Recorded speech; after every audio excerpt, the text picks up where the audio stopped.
Hello, and welcome to the Franchise Connection, where Romulan ale is a perfect drink for any celebration, like finishing all 4 TNG films. Wink. I'm Matt Fisher. I'm Matt Spark. And today we're discussing Star Trek The Next Generation's 4th and final film with Star Trek Nemesis. Engage spoiler alert. Star Trek Nemesis sees the Enterprise A crew on Earth for a very special occasion. The wedding of Commander William Riker, Jonathan Frakes, and Counselor Deanna Troi, Marina Sirtis. However, this moment is bittersweet, as Captain Jean-Luc Picard, Patrick Stewart, isn't just celebrating his friend's marriage, but also saying farewell, as Riker and Troi are transferring to the Titan, with Riker set to command. The next day, the Enterprise is traveling to Beta's Edge for Riker and Troi's second wedding ceremony, when they detect something strange, positronic signatures from the planet Caloris 3. When they go to investigate, they find these signatures correspond to android parts, and are baffled to find another version of Lieutenant Commander Data, Brent Spiner. And before they can figure out what's going on, they are attacked by a native species and barely manage to escape. While they examine this android known as B4, Picard gets an Alpha Alert message from Admiral Catherine Janeway, Kate Mulgrew, who tells Picard a major change has occurred on Romulus, and they are now being led by a new praetor, or leader, the Reman named Shinzon, Tom Hardy. Janeway continues to say Shinzon has asked for a Federation envoy, and she wants Picard to visit the planet to learn more about this new political figure. When they arrive at Romulus, the Enterprise is hailed by Shinzon's vessel, the Scimitar, and Picard, Riker, Data, Troi, and Worf, Michael Dorn, Romulan praetor. From the shadows, Shinzon explains to Picard that he wishes to unite Romulus and Remus, thus bringing peace to both planets. As he enters the light, Picard and his team are shocked to see that Shinzon looks exactly like Picard. Once Picard discovers why that is, he sees a new side to this ambitious leader, and the two of them begin to confide in each other about their pasts and dreams. Yet this whole situation takes a drastic turn when Picard finds out the Scimitar is generating Thalaron radiation, which is banned by the Federation, and realizes Shinzon isn't being completely honest with him. At the same time, Data and Joy LaForge, LeVar Burton, discover that B4 infiltrated the Enterprise's computer to acquire star charts, frequencies, and other routine information. Soon Picard and his team add up all the facts and discern that this entire trip has been an elaborate ruse to lure them to Romulus. With the fate of the galaxy on their shoulders, this renowned crew will embark on one final mission together, as they risk everything to stop Shinzon and his plans for the galaxy, even if it means making sacrifices along the way. Okay, so now that you finished all the TNG movies, Yeah. what were your initial thoughts on Nemesis? It was okay. It had the ideas, kind of, that you expect from Star Trek, but I feel like it was like a bit much flashier movie, more action focused. It had, like I said, interesting ideas to it about identity and legacy in some ways. And it introduced some cool ideas, like I was happy to see Romulus. There was so many cool ideas they could have taken this movie, and I felt that it just feels like, you could tell based on like my thinking, like how do I describe this movie, I just felt it was okay. The whole thing with like changing the leadership of Romulus, cool idea. I just felt they never did enough with that. The idea of meeting I said spoiler alert already. I engaged it actually. A Picard clone was an interesting idea, but would have been better used in another story than this one. Probably. It also feels like by this point the cast feels like they've just kind of gone through the motions. There's some good moments with them, but sometimes it just feels like almost like they're ready to move on too. But yeah, overall it was a lackluster finale for the TNG films. Well, makes it even more so since I don't believe this was supposed to be the I can't imagine. TNG movie. It's too popular of a series for them to just end it. Right here. I think they wanted to do at least one more, and they wanted to do a Star Trek Titan TV series. There was a lot of like setup for that, and especially because of how poorly this movie was received, they were just like, let's just cut our losses. I guess the thing too is something that I thought of while watching this was, this reminds me of Star Trek 2009 a lot. And yeah, in some ways, I would say not like completely, but yeah. I get where you're coming from with that, because it definitely does feel like that in some respects, especially when it comes down to, like... We said the villain and the action and stuff like that taking... I wasn't even going that far. I was going to say this is really the start of Star Trek becoming the superweapon series. Yes. Yeah. You get two kind of different takes on that. Like, actually three, if you think about it. Yeah. What do you mean by that, though? Like, pretty much everything after this, they've been focused on, there's like the super weapon we have to stop, or... So a cosmic MacGuffin rather than, like, the ideologies and themes driving exactly. Yeah, I feel like they kind of took a back seat. There are times where they shine through, but it feels like the action and the thrills kind of like overshadow all those ideas. Yeah. What I mean with Star Trek 2009 is, and for the record, I do really like that first movie. I thought it was a cool way to continue the series without retconning a lot of stuff. To a point. Like, the original stuff, like TNG, TOS, all that stuff still exists, but with the Kelvin timeline, it's just jumping to an alternate universe. But it's just the flashy style and the intense pace. And not to say that there weren't intense moments throughout these 4 films, but it's a different form of intensity. It's all built on that action. And something I thought was interesting was when I looked at the director, they said like he really wasn't familiar with Star Trek.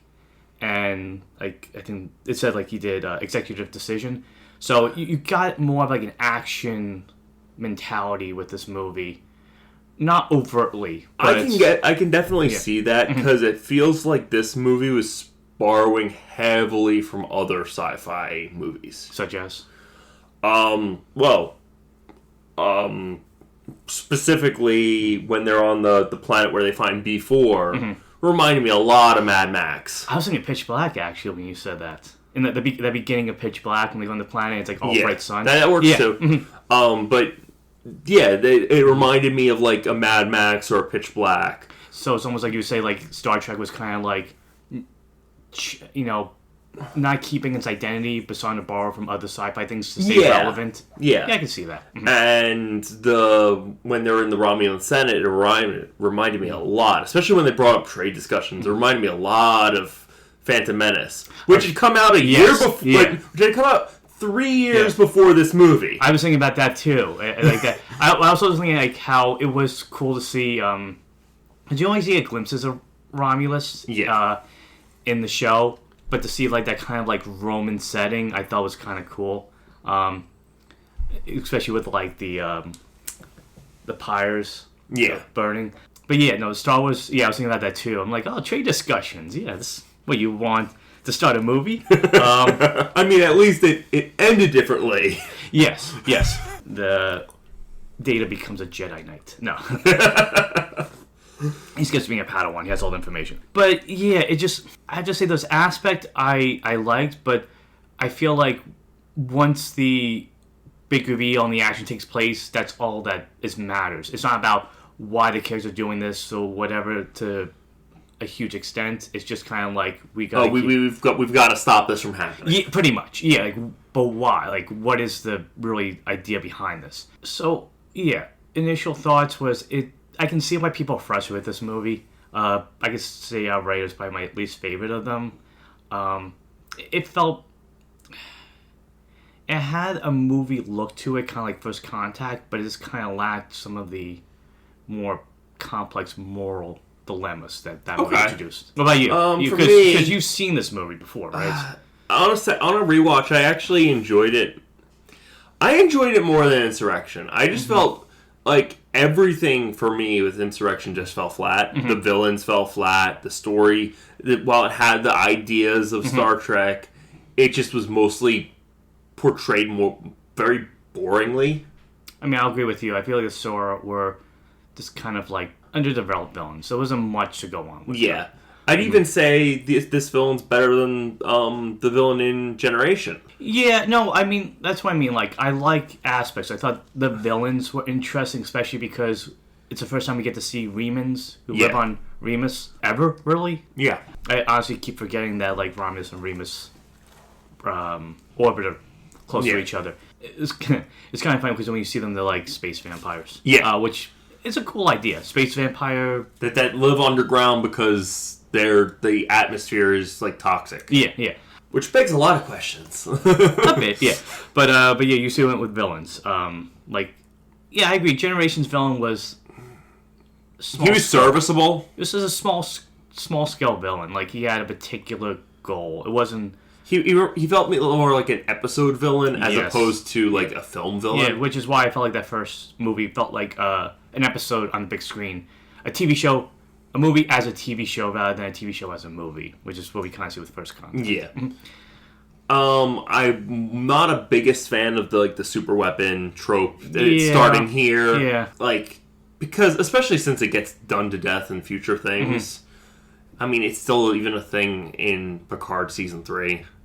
Spoiler From this movie? No, okay. Just a super weapon, just in general. It's kind of like, well, we don't know what moral dilemma to make, so super weapon to make them fight. Yeah.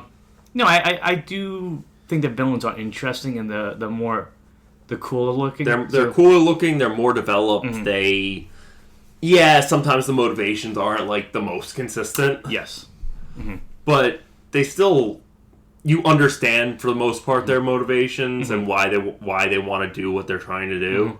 I also thought as the final big screen adventure, I'll say, not the final adventure for this crew, because I know they come back in Picard. It was a decent farewell. I thought there was some nice, good send-off moments, and this one send-off moment that I felt was like a bait and switch, almost.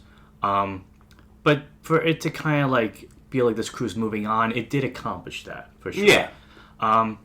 But as a whole, it just felt like in some ways, your typical early 2000s sci-fi movie. Yeah. But I felt like this movie could have been much more. Oh, yeah, 100%. Yeah. Is that a good segue to talk about the movie? Yeah. Okay. Yeah. All right. So, we open up, like we said before, we get to see the Romulan Imperial Senate. And we start with trade discussions. Trade discussions that move on to some guy, Romulan. Some Romulan. I don't even remember his name. Talking about uniting the planets. And it's like a military... he's like the military leader of... He's like an emissary, I guess, for the main villain. Yeah. Yeah, okay. And he's asking for a military request to do this. The Senate is just like, no, go home. We don't want this. Like, it's interesting because like that's something you never really get to see explored. So that's one of the ideas I liked. This division between Romulus and Remus. Yeah. Like there's an idea that they never want to be united, especially because the Romulus race has a big superiority complex to them. I mean, they have a superiority complex even to the Vulcans, who are basically their cousins. It's almost like a Hatfields and McCoy type situation, I guess.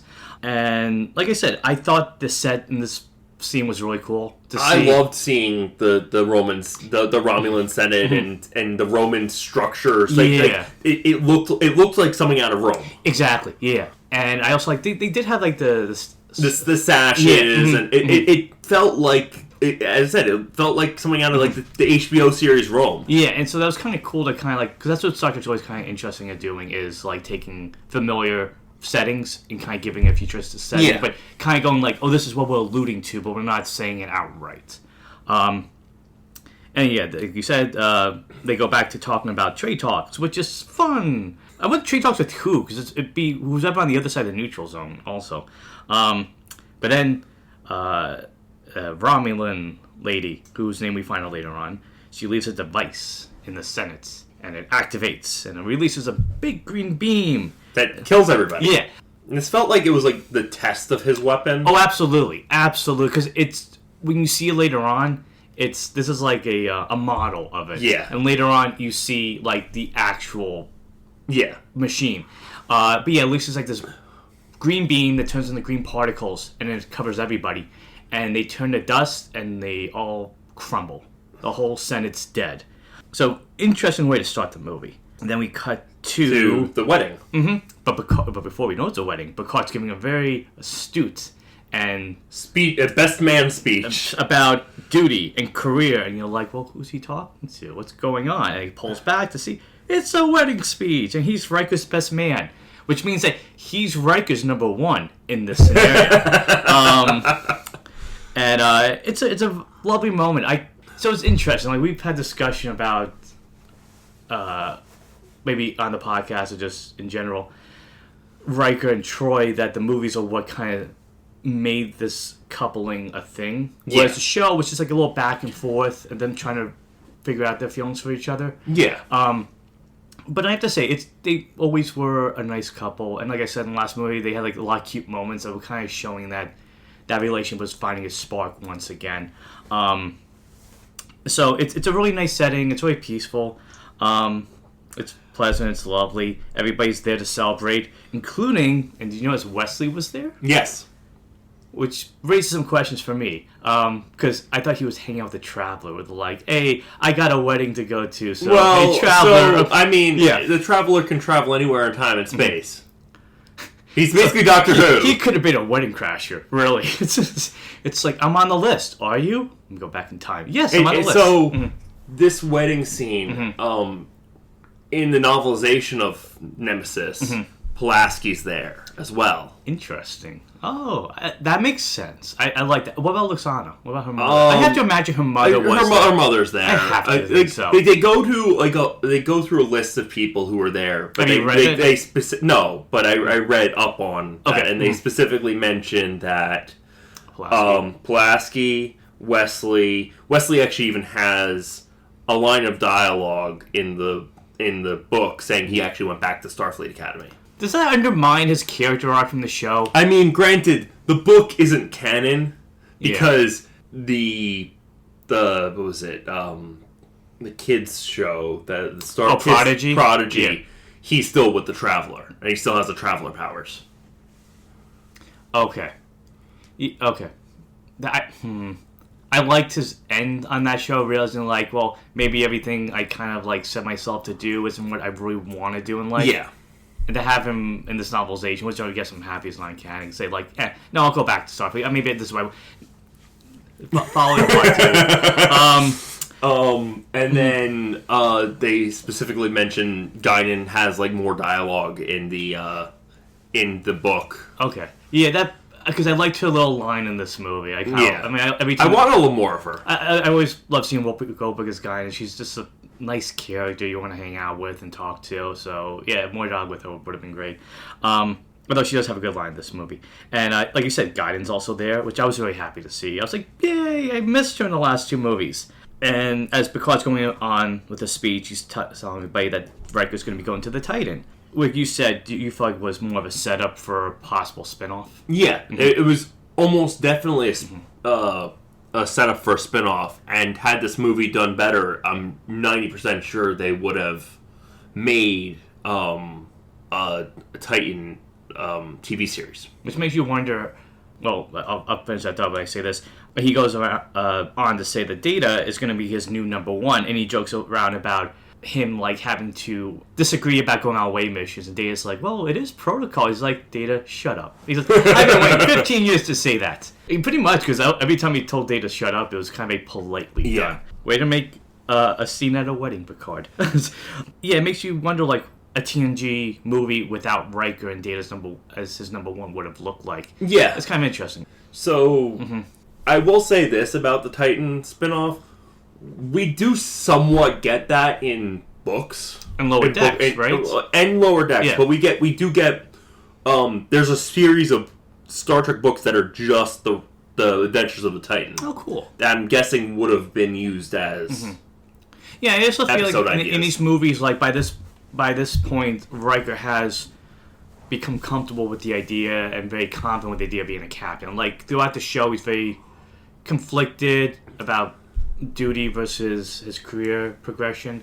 But by this point, he's married, and especially in the last movie, he proved to himself, I can command a ship. Yeah. So it feels like a natural progression for him. I also like that as he ends the speech, Picard does the most, I said in my notes, his most gentle, make it so. For them on the wedding. It's just a very nice way to bring the catchphrase up. And also something I liked was at the wedding, I was like, yeah, Riker would have jazz at the wedding, of course. Of course. I loved how Data was singing Blue Sky. And I think, was it Worf's like, urban Berlin. Yeah. Yeah, we find out that that's Data's gift to Riker and Troi. And it's him learning how to sing. Gotta say, Brett Spiner, great job singing. It was a nice rendition of the song. At the same time, we get that moment between Geordi and Guinan, and she says, he says to her, "Oh, like, do you want to get married again?" She's like, "No, 23 marriages is enough." Which just adds to the mystery and the mystique of Guinan and her history. I mean, she's been around for, 400 years at this point? About that, but what I mean is, like, it's fun that we get, like, little bits of detail, and then, like, can you elaborate on that? No. Yeah. She's, like, very, like, David Lynch with his movies with her life. No, yeah. I'm just going to tell you, but I'm not going to explain it. And then, at the same time, a great Worf moment where he's just, like, groaning, and he's like, "Oh, Romulan ale should be illegal," and they're like, "It is." And then Riker and Troi are talking about the next wedding on Beta Z, and they're explaining how it's going to be a traditional wedding, which means everybody's got to be nude, and there's going to be no words. It's all going to be in their minds, which is interesting because I mentioned in the other review for Insurrection that I read the book Imzadi by Peter David, and you actually see in that book, like, Riker seeing a Beta Z wedding, because he's still, like, I want to say, he's not yet a commander, he's, like, below that, I forget what it is. Lieutenant commander? I guess so, yeah. And, yeah, you're probably right. He sees a wedding, he's kind of like, well, this is awkward, and he's kind of like, do I do this, do I not? So, when you see it visualized, you kind of like kind of joking and smiling about it. And then, yeah, we said we got Data's gift. And I also mentioned, like, he does sing a lot in these movies. And I guess, is it because his emotional chip? Is that why? Like, he's starting to develop his soul in a way? I think it's just more... Brett Spiner wants that fun. Brett Spiner wanting to have fun. And, I mean, he did have a story credit in this movie, so... Yeah. And there's something else about this, and I guess I meant to say my initial thoughts. I'll just segue for a little bit. I've noticed throughout all these movies that they're very, like, Picard and Data-centric. They are the main focus of... Like... It makes me wonder, like, would it have been more interesting if we got, like, a Geordi-centric story or a Riker-centric story or a Troi? Kind of like what the show did. Like, they can make each one. But I guess Patrick Stewart's the biggest name, so you have to have the captain be the protagonist of each story. But it makes me wonder, like, what that would have looked like. I do find it weird that of all the crew members, though, they chose Data to be the one who has the story other than Picard.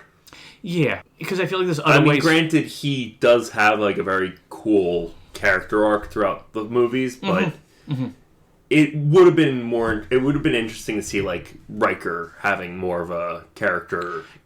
Exactly, like the episodes where Riker's dealing with maybe something from his past military career, like the Pegasus episode. Yeah. To see that brought to the big screen would have been a neat change of pace. And as the song's being sung, Blue Skies, we cut to the Enterprise, and like I always say, it's always fun to see the ship and hear that music. It just kind of like revs you up for the story going forward. And we get to an argument between Deanna and Worf, which is a pretty funny argument. Yeah. And it's also like he has nothing to be ashamed of, because she's like talking about, come on, Worf, it's my Betazoid wedding. And he goes, I'm not going to be naked at this wedding. I mean, they had a relationship. Yeah. I'm sure she saw him like that at some point. And he's like, come on, there's nothing to be afraid of. Don't be embarrassed. And and then Picard's like, I need to go to the gym. Yeah. It's interesting how, like, we saw this in the last movie, that the Enterprise ship is being less of, like, the adventure, exploratory ship that it was. And just kind of like there as a... diplomatic, a symbol for the Federation, I guess. But my question to you, I was like, so Worf's the security chief on the ship again? I get this is post DS9, but it's actually post DS9 and post Voyager. I believe Voyager ended like just before this movie came out, or like a year before this movie came out. Because I think Voyager went to 2001 or something like that. And Deep Space Nine ended a little bit before Voyager did. But my question to you is, like, where Worf is in this movie doesn't make sense the way that DS9 ends. That he would be back on the Enterprise. Yeah, it's basically, without spoiling too much, it's fine for him to be back on the Enterprise. It makes sense. It's not like it doesn't break anything. It's not like a regression of his character. It's not really a progression either. It's just okay, I got reassigned. I guess the thing too is like being the movie, like we gotta get the original cast back together. Okay, I do like how every time Worf is at post Deep Space Nine, every time Worf is in the movie, there's a flimsier and flimsier excuse for him to be there. Like what was in this movie? Because it was a wedding? It was the wedding. Yeah. Okay. And as the... Insurrection, I think, has the weakest excuse. Oh, yeah. It's like, oh, Mr. Worf, I think I'm going to do Space Nine. I get tired of the war. I wanted to come in. But then, at that moment, yeah, we get a positronic alert in the Kalaran system. And it's in a dangerous zone of space. And it's on a planet called Kalaris 3. It's close to Romulus. No, it's close to the neutral zone. Okay. So by that rift that they talked about, that they go through in the movie? No. Okay. So it's close to the neutral zone. Okay. Yes, it's close to the edge of the neutral zone, which is why he's like, oh, we're fine. We're well on our side of the neutral zone. Okay. That makes sense in how much of a trap that is. But they also explain that this Patriarch's alert, the signature, it's only emitted by androids, which raises a lot of questions. If Data's the only android around... Especially since Lore's gone. Yeah. And refresh my memory. How is Lore gone again? Because I remember in, like, Descent... In Descent, they killed... They shot him with a phaser, and then they disassembled him. Okay. And turned him off. Alright. Okay. It's been about, 4 months since I finished that show. But yeah, and then so they decide to go there. And I have to say that the special effects have improved in this movie. Yes. Compared to Insurrection. It looks a lot better. And when they explained about the signatures, they said that the planet is pre-warp society. And so they kind of have to, I guess, be a little careful going to that planet. Yeah. And this is once again when Picard becomes more like Captain Kirk. Like, he's a very big risk taker. And well, he's like, it's Captain's prerogative. I'm gonna use this. I'm gonna use the new toys. Yeah. Kind of like Riker's like, I wanted to use the toy. And he puts Riker in charge, and they go on a shuttle, and they get ATV Federation vehicles. This is why I said it was like very Mad Max, because they were driving the ATVs, and then when they were being chased by the people with the other ATVs, I was just like, oh, this is Mad Max. I made a joke. I was like, Mad Max Star Trek Road. There we go. Well, based on a line from this movie, you could call Furry Face Road, because the android they find says to Riker, why does he have a furry face, meaning his beard? So they're on the planet, and Picard's enjoying the heck out of the vehicle. Yeah. He's going really fast. He's like, I'll never understand why you humans like to drive things at unsafe speeds. And they're wearing goggles, or not goggles. They're wearing, I guess, safety glasses or whatever. Yeah.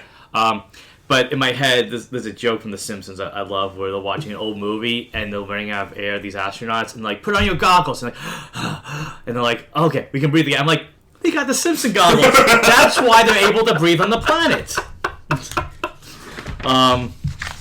And so they get close to the signal. And on the planet, it's Picard, Data, and Worf.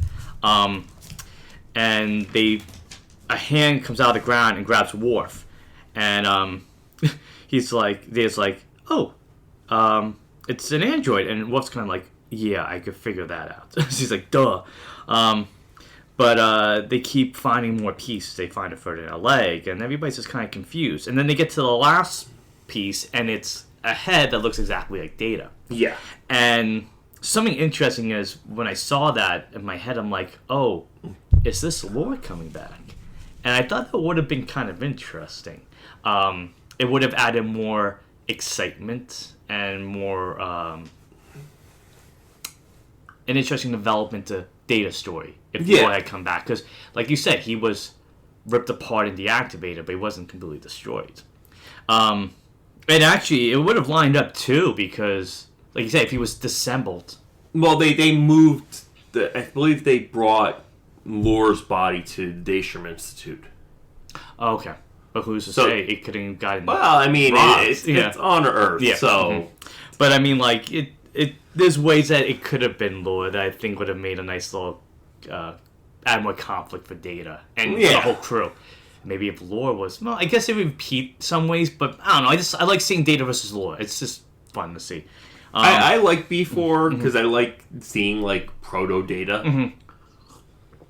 That big on the nose name B4. They even make a joke about that. Yeah, it's like, what was it? They talk about how the guy who made Data really liked his on the nose. Yeah. Right. Mm-hmm. Naming. Mm-hmm. Yeah. Which makes me think of the video game developer Kojima. Mm-hmm. He's very on the nose with naming characters. Metal Gear Solid. He made the Metal Gear Solid series, but like some of the characters, Metal Gear Solid 5, there's this woman who's mute. Her name is Quiet. Okay, I see what you mean. There's a character in Death Stranding 2 who's literally a doll, and his name is Doll Man.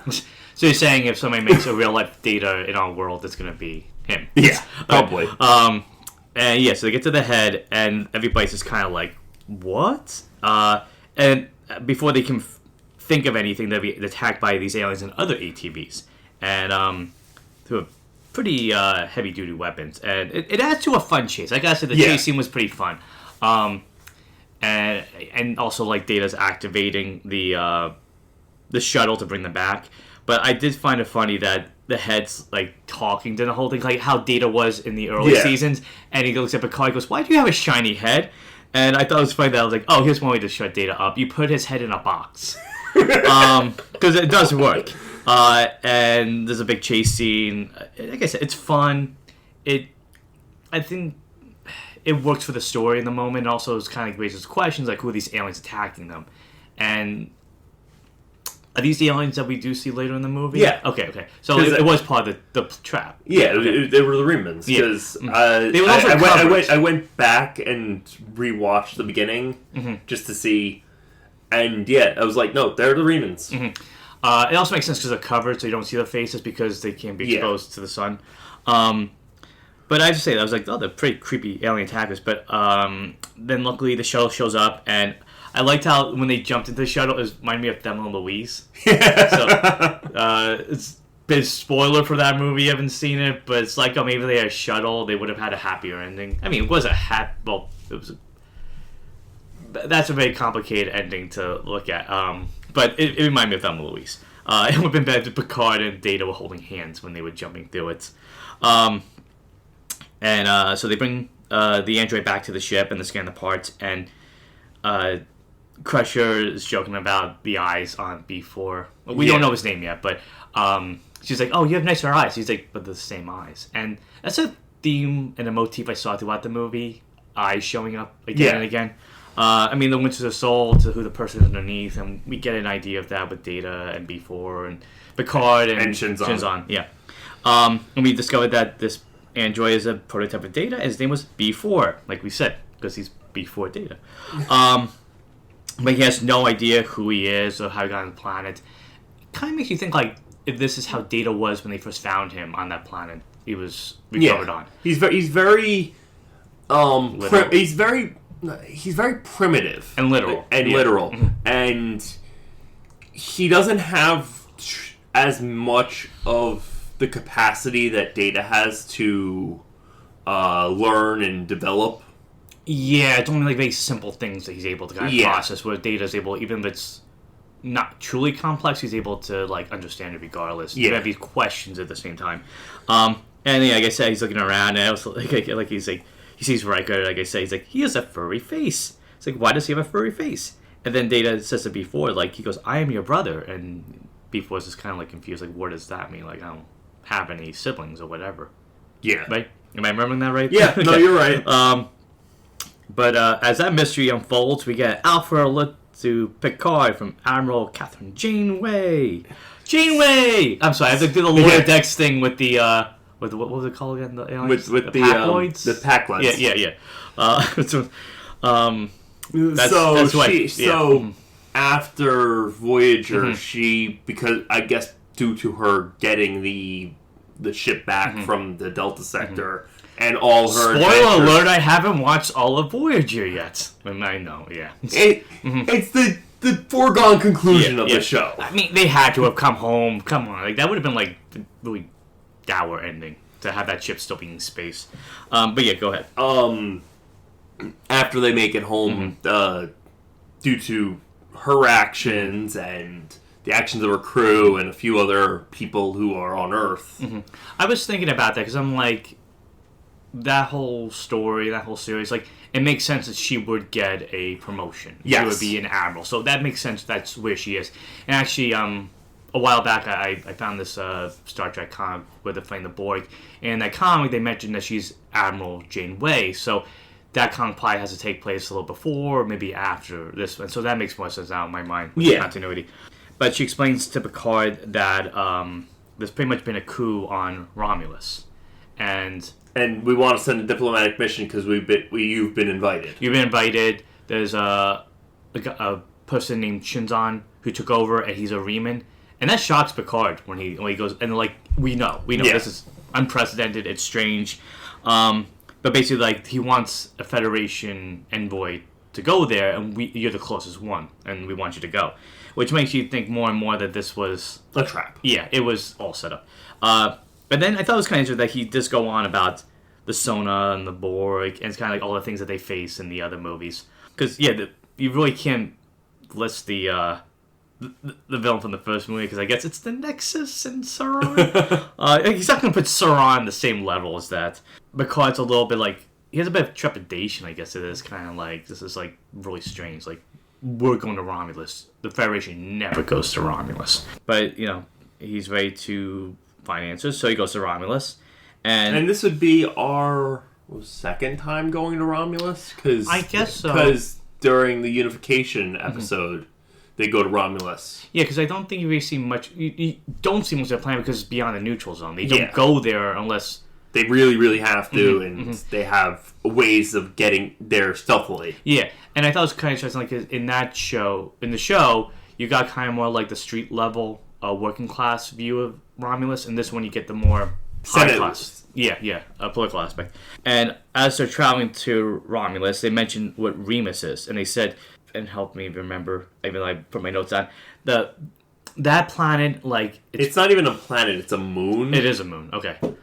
But it's blocked out. It's like there's no... Sunlight doesn't reach it, right? Yeah, sunlight doesn't... Well, sunlight doesn't reach it, and due to the poisoning of the atmosphere, everyone lives underground. Yeah, which makes sense why they evolved the way they evolved. Yeah, due to the dilithium mining, and that's where Romulans get their dilithium from their starships. So a little bit of a social commentary that I guess it's not really kind of exploit. Actually, makes me think like this movie would have been more interesting if it was about a war between Romulus and Remus. And then for Federation here, they are in the neutral zone, beyond the neutral zone, trying to handle the situation instead of where it goes later on. Yeah. But they explain, like you said, there's not much info they have on this. They said it was more of a moon than a planet. I guess a dwarf planet. Dwarf planet. Yeah. We don't really see much of it, anyways. So. Yeah. If they said flashback, basically they have high dilithium deposits, and they kind of like look down on Remus a lot. The way they describe how the Romulans look at it. It's just, it's there as a reserve. That we just go there when we need it. We go there when we need our mining. And they're basically slaves. Yeah, and they mentioned the Dominion War, which would you like? So this is I know it's post DS9. What was the context of that again? They mentioned the Dominion War. Do you remember? I think they were just talking about it when they were talking about like the threats the Federation was facing or has faced in the recent past. Did you like them mentioning that? Did you feel like it added something? I'm not against it. I mean, it's kind of cool to have more Deep Space Nine recognition. And from there, they discuss Shinzon, and they say like he was a war hero from Remus. He overtook the Senate, And he's also, like, he's never been defeated in battle against, and he's fought many Federation ships. But we don't have that much information on him other than the fact that he's fought our ships and he's never lost. Which shows that he's a good military strategist, I guess. Then we cut back to Geordi and Data working on B4, and Geordi's finished fixing B4, and Data starts transferring his memories, I guess in the hope that it'll increase B4's capacity to learn. I guess kind of bring on the same level as Data, giving somebody to confide in and relate to. Yeah. Also kind of giving him a chance to maybe follow the same path that Data went on. And Geordi says, like, oh, but, you transferring your memories to B4, it's not going to make him... you're unique, but it's going to make him like a copy of you. And I thought it was Data's like, well, I want him to explore his options, which made me think of his daughter. Yeah. That, like, he goes, oh, I want her to choose, my child to choose what they want to be. And I guess that's the thing with Data. Like, I guess it's part of him understanding how to be human is giving people figure out who they are and what they are. And B4, he's operating. And like we said, he's very literal. And he asks about his dad. And I think that's like Picard comes into that moment. He goes, like, you're my dad? He goes, no.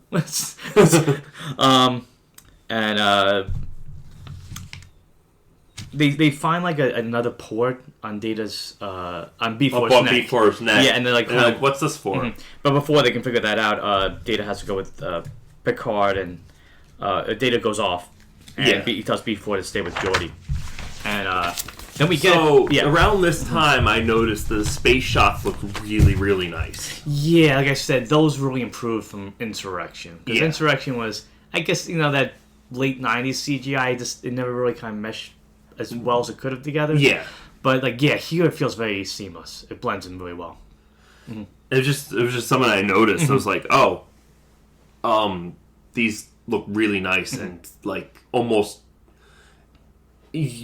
I mean, it's still semi-noticeable, but not nearly as bad as an Insurrection. Yeah, and also, like, the scale of it felt... It felt grander. Yeah, like you were actually in space. And we get a captain's log. And something I want to mention about that is we don't get that enough in the movies. We get it in First Contact, and we get it here, and we get it in Insurrection. I don't think we get it much in Generations.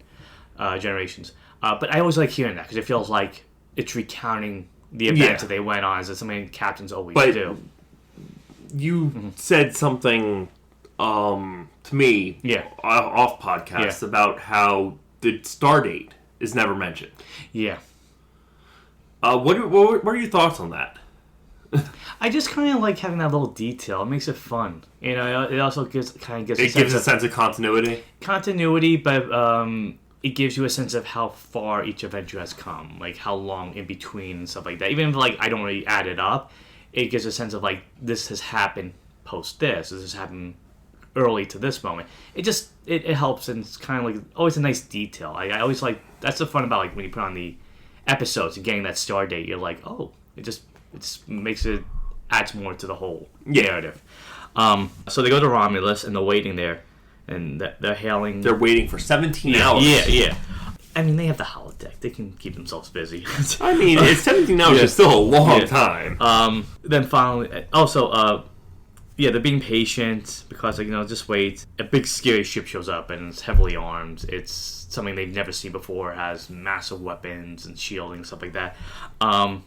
But it was at that moment that as I'm watching this, I'm like, oh, this has a bit of Star Trek 6 vibe to it. Okay, because what I mean by that is you're replacing the Klingons with the Romulans, but you're also dealing with the whole landscape changing with the hierarchy and everything about the planet. Yeah. In that movie, the Klingons lost their world.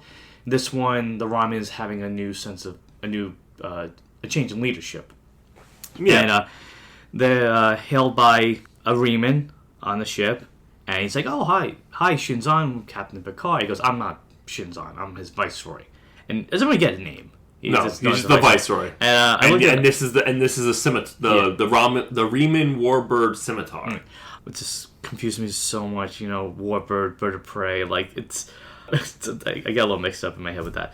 But he mentions that. Oh yeah, so basically, also this is the first time we see a Reman, and to me, they were like, oh, like space vampires. They looked like it. And I thought it makes sense because the underground, they evolved that way. Yeah. Very nocturnal. Exactly. Mm-hmm. I mean, what do you think about the design? It was cool. Yeah. Mm-hmm. It was cool seeing an alien design that actually looked alien. Yes. Because we don't get enough of that. Mm-hmm. Yeah, we get bits and pieces here and there. Like the Ferengi we see often, they're pretty alien looking. Mm-hmm. But most of them are kind of humanoid. Yeah. Yeah. Like the like Bajorans and stuff like that. You know, this little changes. Or the Vulcans or the Romulans. Yeah. Mm-hmm. And he says he's going to transfer coordinates to go to the Scimitar, which is the ship. No, he's giving them coordinates to go down to the surface to meet with. But that confuses me because they go down to the surface, but then. So what confused me, like, okay, so they did go to the set. Yes. So this is what confused me. Later on, they I'm jumping ahead, but they escape from the ship when they're trapped on it, and they go to a spot that looks almost exactly like that part of the Senate. Maybe it wasn't. I could have sworn it was down on the surface. I thought it was in the ship. It might have been in the ship, but I could have sworn it was on the surface, but okay. But he sends the coordinates for the party to beam aboard to meet Shinzon. Yeah. So they're on the transporter, and Picard, Troi, Data, Riker, and Worf go there. And I thought this was cool because I don't know. I put in my notes it was the ship, but I like how I'll just say the setting was cold and dark, and there's a reason why because the species wouldn't be in the light; they would be in the shadows, hiding and everything. And I liked how they introduced Shinzon, and that it's in the dark, and they kind of build up to the real. Like if I didn't know the twist of who Shinzon was, I would have been like, what? What does that mean? But I liked how they set it up. I thought that was good. Tom Hardy did a great job. I gotta applaud him. Yeah, for a very kind of like, I'll say, rudimentary sci-fi script, like he elevated the material the best he could. He felt like somebody acting as Picard in a very well done, high production fan film. Yeah. And that's not like put down. That's just like saying like he feels like a version of Picard that he's kind of getting a glimpse of. Spoiled the surprise there, but I like how like for most of the introduction he's in the showers, he's talking, and then he looks at Deanna and he's like, I've never seen a woman before. She's so beautiful. Because it gets real creepy. It does. It's very, I'll say, icky, and I guess add to his villainy in that way. It makes it worse later on in the movie. Yeah. But like, because like, can we get the business? Like, why did you ask us to come? I also it's like because like I've been waiting 17 hours. What do you want? He's like, I want unity. Yeah, he said he wants to unite Romulus and Remus. He wants to bring peace to both planets, and by any means necessary. Like his mentality is peace through war. His mentality is that of peacemaker. I love peace so much. I'll do anything. I'll kill as many people as I need to do it to get it. I mean, he starts off in a very big show of force, and then he has the lights come on, and everybody's like Picard shocked most of all. Everybody else is just as shocked as him. But they're like, why does he look like me? Yeah. Why does he talk like me? Because even like the body language, like if Hardy plays it like he's talking and acting like how Patrick Stewart does the role. So I thought it was very well done. And Shinzon's explained that he had disease that made him sensitive to sound, and it was a genetic disease that only could be passed through like family members, and it's treated and fixed. And that's when they're like, because like, but I had that. Like, how could you have that too? I don't have any children or anything like that. Right. He doesn't like say outright, but he's kind of like invites Picard to dinner and be like, well, if you want to know information, you know where to find me. So when they're in that throne room, was the first time I was like, is this a trap? What makes you think that? It's just like the set design and everything being like all dark and creepy. It's all evil, all around. Very evil and black. And I guess you guys make the point that it's like it's hiding something right in front of you too. It's very overt in its, I guess, metaphor. And I mean, it still was not as on the nose as the Admiral in Insurrection. Yes, yeah, but it still was like. Something's up. Yeah. And he cuts his hand, and has blood, and he kind of gets the data going like, feel free to test it. Yeah, and something I noticed too, that while they were on the ship, there was a big window with a star in it, and all I could think about was, It's like Game of Thrones. It feels like a Game of Thrones set. I forget, it was like one of the religious... the church. Yeah, it reminded me so much of that. I wonder if that was an inspiration for that show. Probably not, but yeah. And so they go back to the ship, and they test DNA, and they discover that it's an exact match. That Shinzon is a clone of Picard. And they're really confused about it. They want to form Starfleet. As they try to figure out what to do next, we cut to the new Romulan Senate, I guess. And that Romulan from the beginning of the movie that was explaining that he wanted to unite the planets is saying, like, he wants to attack the Federation. He just wants to go to war now. And they're like, you keep delaying it. Like, you keep saying, I want to fight. Not today. Okay, I'm going to fight today. Maybe today. Tomorrow. Like Shinzon's kind of procrastinating. There's a reason why. But because he's not giving all the information because he doesn't trust his... Well, I guess it's also because, like, there's something going on with him, too. Yeah. But he doesn't trust the other Romulans. He doesn't trust the Romulans, really. I mean, why would he? He's some of the other planets. He's got some other ulterior motives with the Romulans,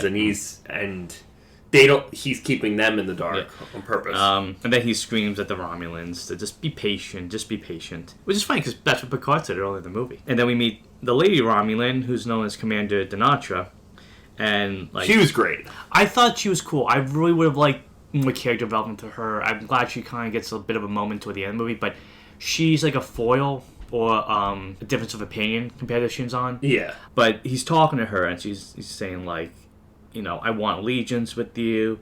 He's talking about, like, I need you to know I can trust you, and I need to know how, you know, and how then she tries to seduce him, and she's like, you're not a woman, you're a Romulan. Yeah, and he's like, it's also like, don't touch me. Yeah.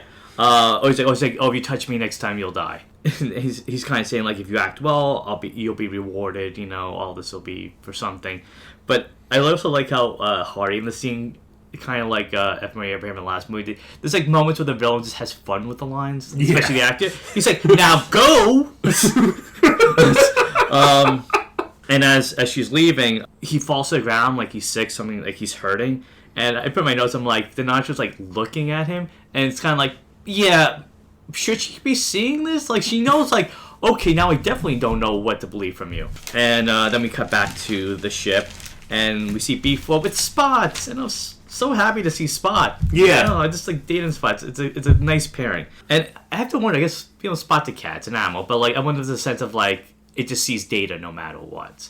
So then he goes to the computer and he essentially enters the Matrix. That's what I was thinking when he was typing and he was hacking the ship. It's almost like he was trying to get some information that was readily available. Yeah, it's just basic stuff. It's star charts and ship placements and frequencies. And the crew's just kind of like, why would you steal this? Anybody can get this from wherever. And then we cut back to Shinzon and Picard at dinner, and we get the origin of who Shinzon was, which is he was a clone meant to replace Picard, made by the Romulans so that they would have a Romulan agent within the Federation. Which is almost a little... It's kind of similar to what the Borg did, using like a Picard stand-in for their own means. That would have been like a really... I think if that was the actual like reveal, like something like we see a movie or episode and we find the whole time that Picard wasn't our Picard. Like, that'd be like a good 2-part, even a 3-part episode. You know, they didn't do much of those. But, my lips are sealed. Like DS9, right? No. Okay. No, Voyager, but okay. That's all I'll say. Interesting plan, but then they ended up discarding it for no clear reason. They didn't really say a reason. They're like... Well, they didn't give a reason then. We get a reason later on. In the movie? In the movie. Okay. You'll have to remind me, because I guess I missed something else. They pretty much sent Shinzon to Remus to work in the mines, and it was by being there that he wants to go to war.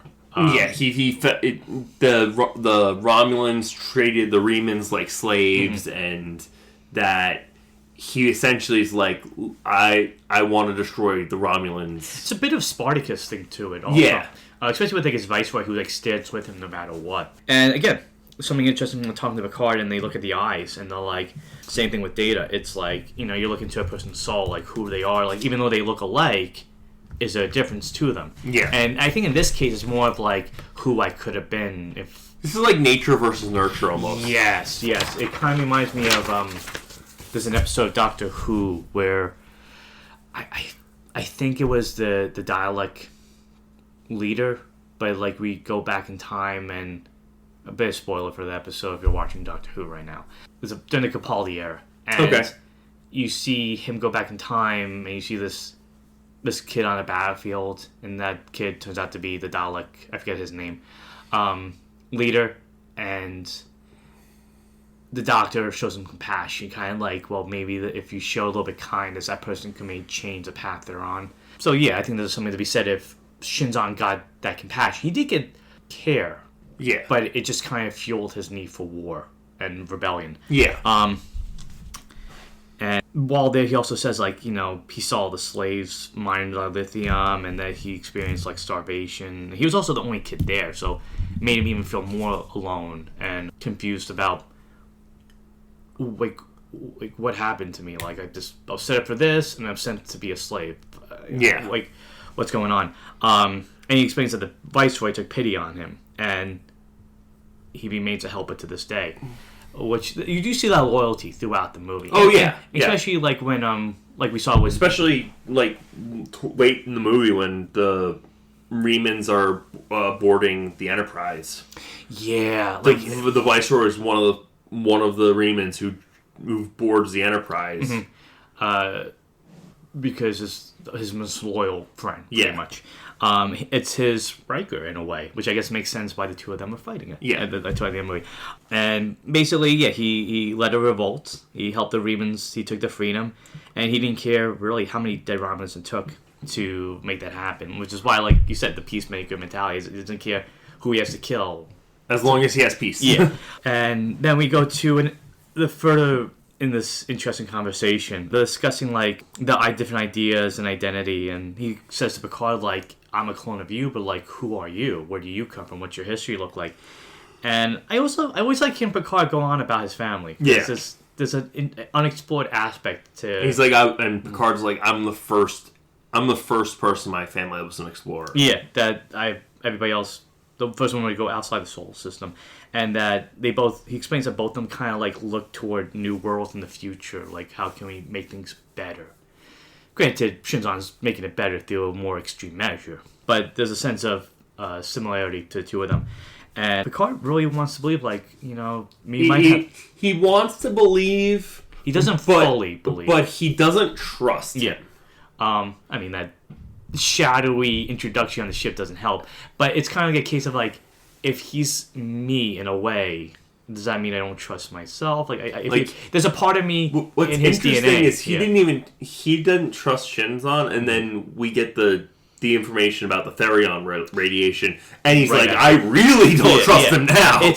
But like that's what I mean. Like thinking about it, it's like if he has part of his DNA, my DNA in him, then there has to be a part of him that I want to believe that maybe he is doing this for a reason, the same way I would do something for a reason. I mean, look at the last movie. I also like that moment, too, where Picard's kind of like sitting in the Romulan Senate. He's just kind of like, I never thought I would be here, or any Federation or Starfleet officer would ever be here. So there's a sense of, like, maybe you're onto something. Like I said, you have to really win me over, but it's a good start, in a way. And then, like you said, we go back to the Enterprise, and somebody's hacked into the Enterprise computer. It's not really a spoiler that I said before, because we saw that, but also it's early on in the movie, relatively. And then we also get the Therion radiation bombshell. Yeah, they discovered that the Scimitar is emitting or using Therion radiation, which we learned was banned by the Federation because it consumes organic matter. It was just like an instant kill switch. If some people interact with it. It's the super weapon! Yeah, we go, exactly. This one's green, basically because, that's like you said, because like he goes, oh, yeah, well, I wanted to believe Shinzon, but if he was hiding this, what else is he hiding? And from there, it's like, that dinner scene was the one and only time the two of them were like, well, maybe there's something good and righteous about what you're doing, even if I don't agree with the methods. But after this, it's like, okay, he's hiding this. He has to be hiding something else too.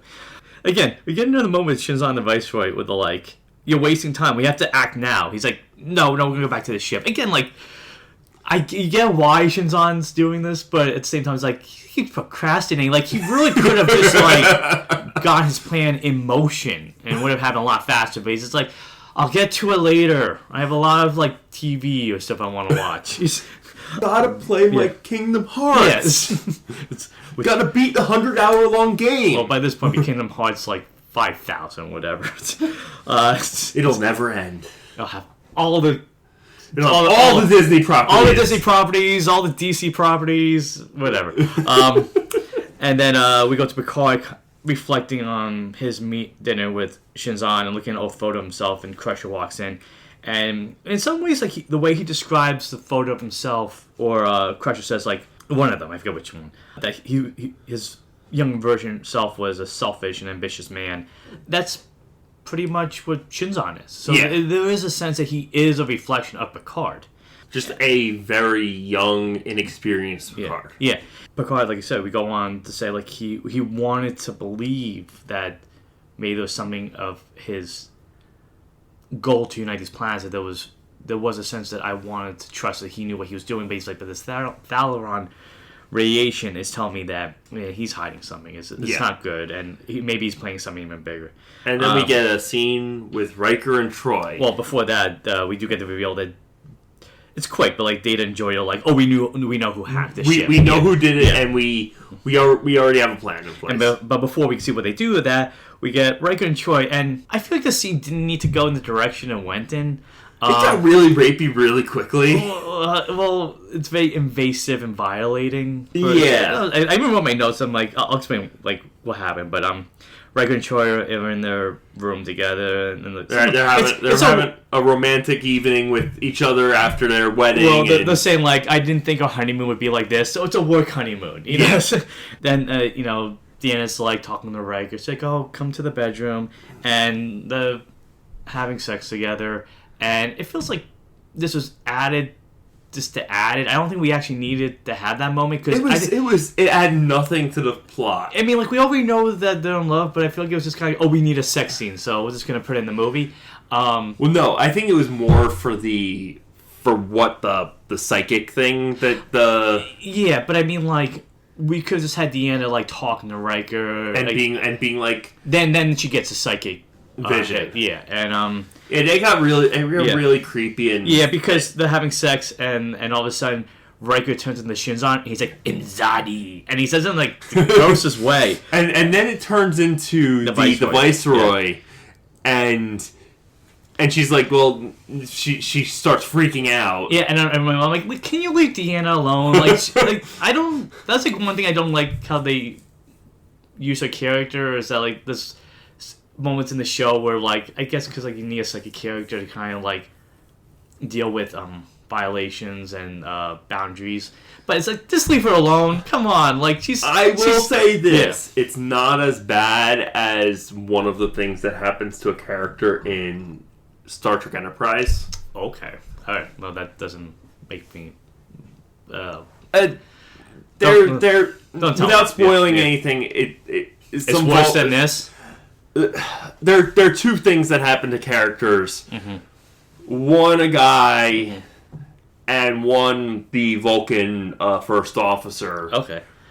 Or is she first officer, or is she the... I don't know. She's either first officer or science officer or something like that. Either way, something happens to her, and it becomes like a major plot point for like a series of episodes. Mm-hmm. And then we find out that like somehow Shinzon and the Viceroy are using a psychic ability to get into her head, which it's not really clear how they're able to do that. It's kind of just like they throw it into the movie, and it's like, what? How? We need her to have a psychic connection because reasons. Yeah, and the bond's broken, which again, I don't make any sense. And then after that, B4 is beamed over, and he has the information downloaded. Well, yes, B4 is apparently beamed over. What a build up to it, man. There's a moment like Shinzon after that happens when he sees B4 on the ship. He goes to replicate, he goes, tea, hot. And I'm like, don't you supposed to say Earl Grey? Like, he's a broken clone. If they did this correctly, it was a tea, Earl Grey, hot. But no, Shinzon just wants any tea. He's a Lipton man. And then we go back to the Enterprise, and Crusher's checking out Troi. She explains that like she's okay. But she says, like, yeah, my mind was violated. Somebody was trying to, like... The Viceroy had some mental connection to me. Which still... It's not makes no clear, sense. Because, as far as we know, I guess if they are an offshoot of the Vulcans, they can use some... But most of the time, the Vulcans have to have, like, contact. Yeah. To do something like that. Unless there's some other demons that we don't know. But she says, like, oh, because they infiltrated my mind, I'm a liability. But God's like, no, you dealt with worse, you're cool. I feel like that's a weird choice. Like, she's saying, like, you can't trust what I'm telling you because I don't know what they did to me. But God's like, it's fine. You dealt with similar stuff and you've gone through it. Do you feel like she should have been, like, put to the side? Yes. Yeah, it seems like a weird choice. I guess it's just being Captain Kirk-like.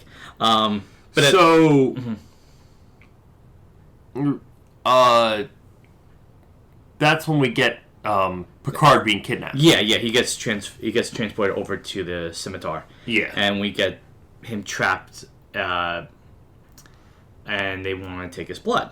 And Shinzon goes up to he quotes the Borg, and I was like, I put that on my notes, like, that doesn't help you. He's like, oh, what do the Borg always say to you? Resistance is futile. I'm like, oh, if you want me to trust you, forget it. You're quoting my greatest enemy. Yeah, there's no way to be like, okay, I get your point. You'd be like, no, yeah, you just want to prove you're evil by talking about one of the greatest evils in the whole universe. And then, we cut back to the Enterprise, and Beverly says something along the lines of, Shinzon's an unstable clone, and that his... Well, before that, aging, but he's not, but he didn't age properly, and it's starting to break down. Yeah, but before that, we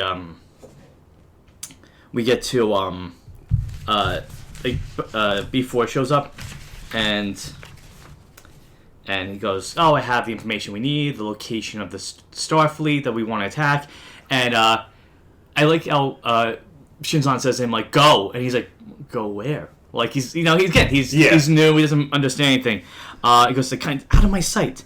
And Shinzon's just going on about why he's doing what he's doing. Like, he feels like this is his destiny. And he's very... He wants Reman supremacy. Yeah, but he's also conflicted about, like, what he represents. Because he was discarded by the Romulans.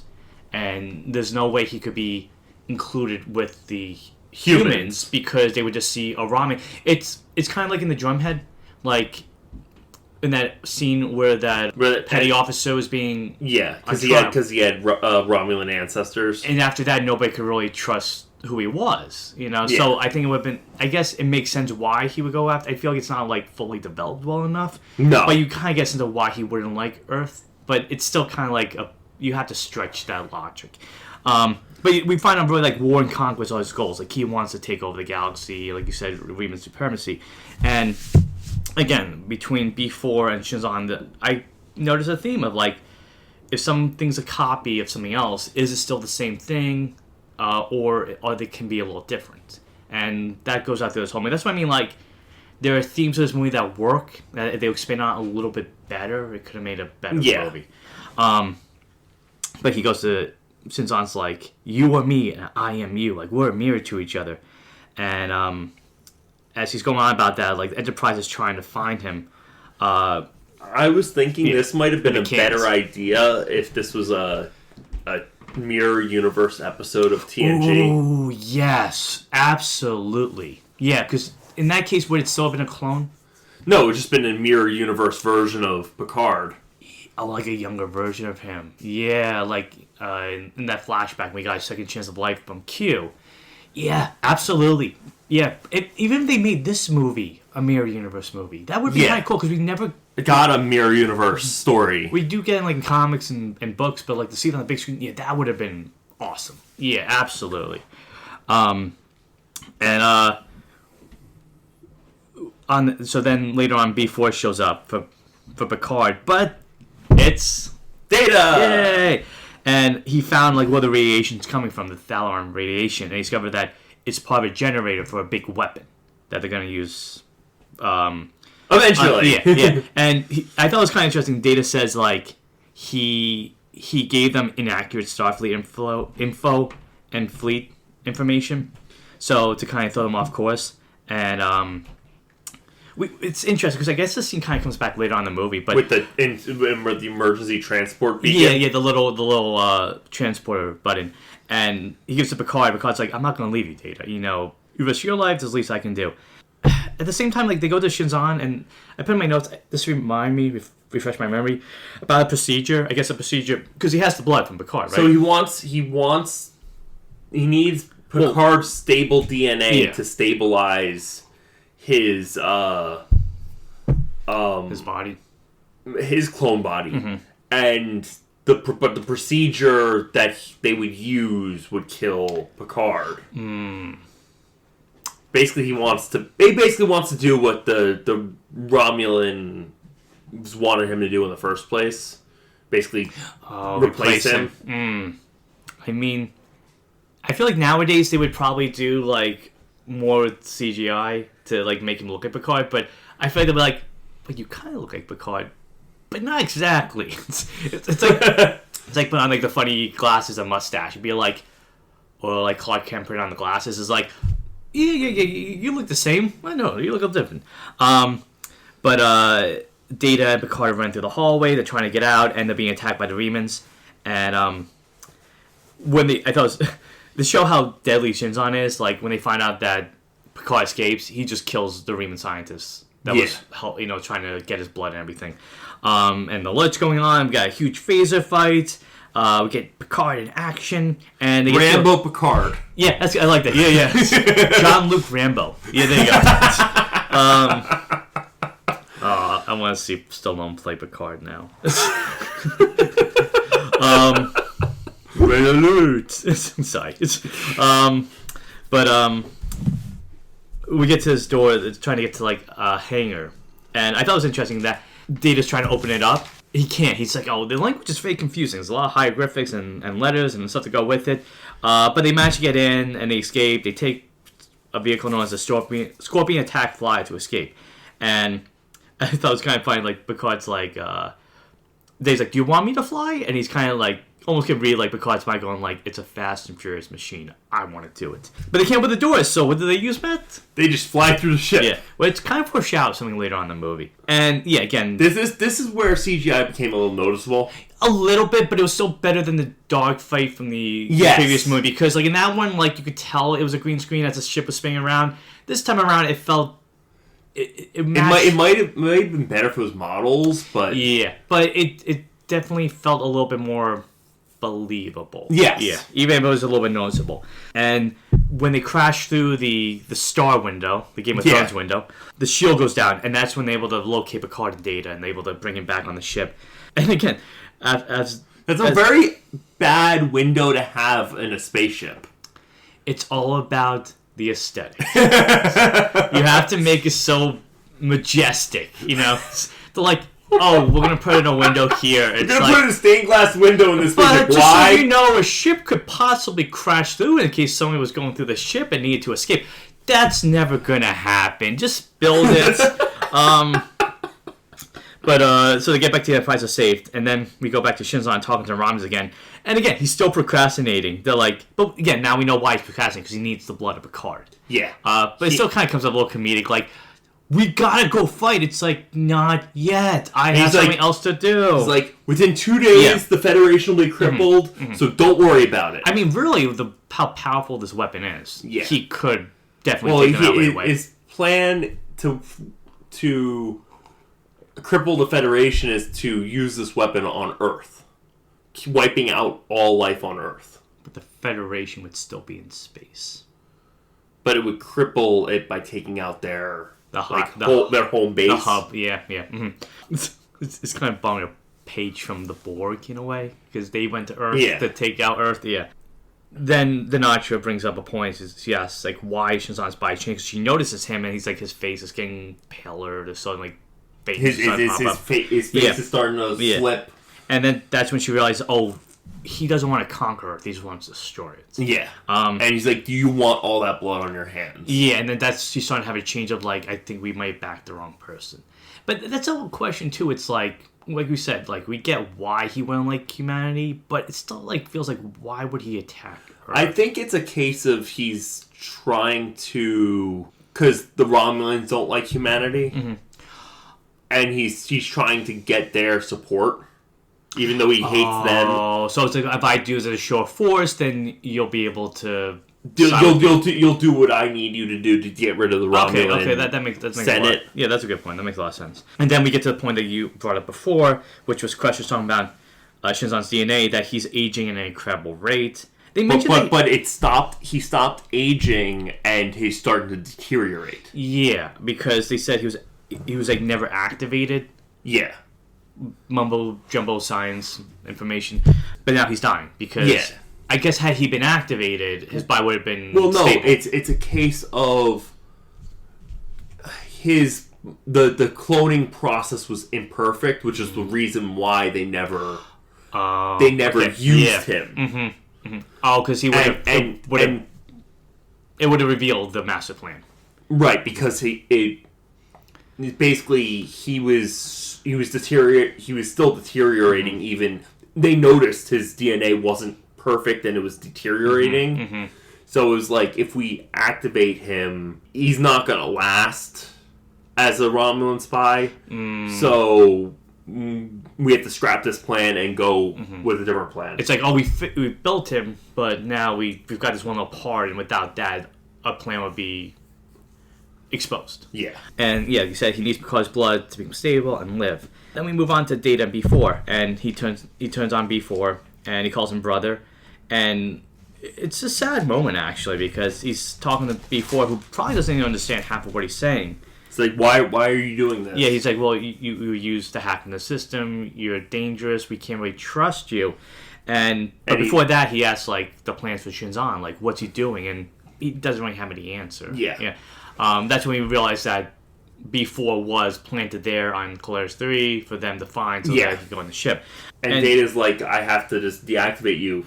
And he's like, for how long? And he's like, He says, a long time. But before he can say his answer, he turns him off. Yeah. Kind of like, I don't want to leave you with these final words. Even though he's an android, he's asleep, he won't hear it, but it's kind of like he'd rather not him be the last words you say to him.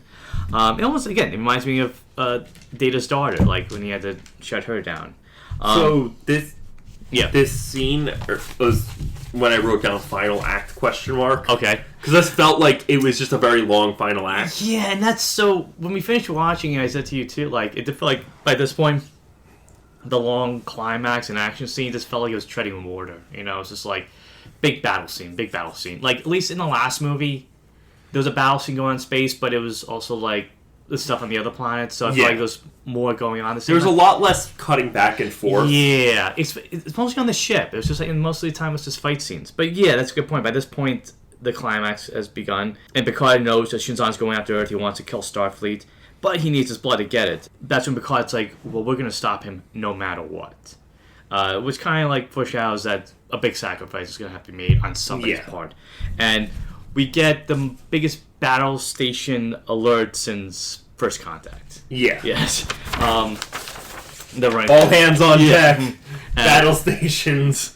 And they put up the force field, but they're looking for the scimitar too. Well, we get another log information that they go into Federation space, preparing for war, and Shinzon and the Viceroy are talking, and they mention like they only have hours left before they can do the procedure. So that he can become stable, right? Yeah. Okay. And they mentioned the rift. So this is the first time they mention the rift. They're going through a rift. It's like a green cloud in space. It's basically a nebula. But it's kind of like they make a point that like it was mentioned before in a way, but it never really was. We just see them at the end. I guess the thing that makes this moment intense is that there's only like 7 minutes they have to like. The Enterprise is 7 minutes before I guess the scimitar catches up to them or something along those lines. It's not a large amount of time. Yeah, basically they're on the run. They're trying to get back to Federation space. They have, I think they said 30 minutes to get back to Federation space. 30-40 minutes. Yeah, so you're right. Yeah. And the scimitar's like right behind them. Yeah. Gaining fast. That's when Picard's kind of giving like, he has a moment it feels like this might be the end of me. because he's talking to everybody. Because he mentions a point to like Data, like how you are unique. I don't think it was Data. I forget. My notes are a little, maybe I jumbled them, but like somebody mentions Data's unique, and they say like, you know, B4 is B4, but he's not Data. You know, you are Data, and it's just a nice moment to say to make the point to Data like you are an individual. Maybe like he finally reached that point that throughout the series and the show we've been trying to get to. Like he reached a sense of identity. But then we get to the action scene, and Shinzon attacks in the rift because there's no communication, so they can't alert the Federation and Starfleet what's going on. And as I even put my notes, like, what is the rift again? Is this new? Like, did I miss something? And I don't know about you, but I thought it was kind of interesting that the Enterprise kind of lights up like the 4th of July. Yeah. Ship. But before they even start attacking, defending themselves, Picard does one last ditch effort to try and reason with Shinzon. Yeah, so I think that's what my notes meant to say. What was the scene? You can go explain. Basically, they're on the run, but they I think the Scimitar hails them and tells them to stop or something like that, and he's like, well, if you're gonna attack Earth, we're gonna defend ourselves, but I'll try and reason with you and try and stop you from doing this, and basically it fails miserably because Shinzon's like, I need you, it's too late. Yeah, he's like ruthless. He just cares about getting the blood and. Well, no, at this point he doesn't care about the blood anymore. He's like, I don't care. Right. Mm-hmm. It's kind of like because Picard even's like, I'll go over there and we'll work something out. Oh, is this the part where they were in the ready room when he was in the hologram? Yes. Okay. Mm-hmm. And he's like, it's too late. Okay. Yes. Yeah. Mm-hmm. It's this last appeal. Kind of like if I'm a part of you, there's something that you can understand to stop doing what you're doing. And he's just like, you know, he goes, we can stop any time, but you know, I just want to be the two of us talking about this. And yeah, that's right, because he has a good speech where he says like, we have the same potential, and you have the ability to make yourself better than who you are if you just try. And Shinzon's like, he goes, no, I don't care. Yeah, I don't care. I know who I am. I know how I feel. I'm not you. So the shields are down. Yeah, basically say he's going to villainy. Again, like the theme of legacy. Like, what's my legacy? I see a reflection of it. I don't like where it's going. And as the Enterprise is kind of stuck with nowhere else to go. The Romulans come. Yay! They're like Han Solo in this scene. Nacho shows up and she says, we're going to help you. We're sorry for the situation. And they help enact a coordinated attack on the Scimitar. And Shinzon's stopping them. The Enterprise is trying to help the best they can. The ships are cloaking. It's actually a good, fun action scene. Yeah, it just feels it's a very big, exciting space battle. It's just all about the action. Really. Yeah. You get like a small character most along the way. But at the same time, Shinzon, and you could tell he's getting sicker because like he's getting paler. The veins are starting to pop in his head. Skin's falling off. Yeah, it would have been initially like an ear or something, or like a finger fell off too. And we think we see Deanna gets attacked too. So we know she's gone. The Enterprise is being attacked, and they're using Troi as a psychic link to find Shinzon. I mean, well, they're using it to find the Viceroy. Yeah, because she apparently has the psychic link with the Viceroy, and we get such good cheesy acting from I believe it was Ron Perlman. Let me double check. Okay, yeah, it was Ron Perlman. It was great under the makeup. It's such great cheesy acting. Like he's like sniffing. I'm trying to stop her from intruding my thoughts. I guess it's meant to be a scene where Deanna's like, yeah, well, I'm gonna go, do the same to you, but it still doesn't make any sense because her powers don't really work that way. Yeah. But Perlman's just funny because like it's cheesy acting, cheesy expression. I think he's like smelling the air, but it just comes out as so funny. Kind of like the for insurrection. And that gives them the ability to attack the Scimitar. And in classic Star Trek fashion, sparks are flying, smoke. Shields are coming down. Decks on ships are blowing up, and it's chaos all around. Yeah. Enterprise losing its shield, and that's when the Viceroy and Raymond transport to the Enterprise, and we get Worf and Riker fighting them.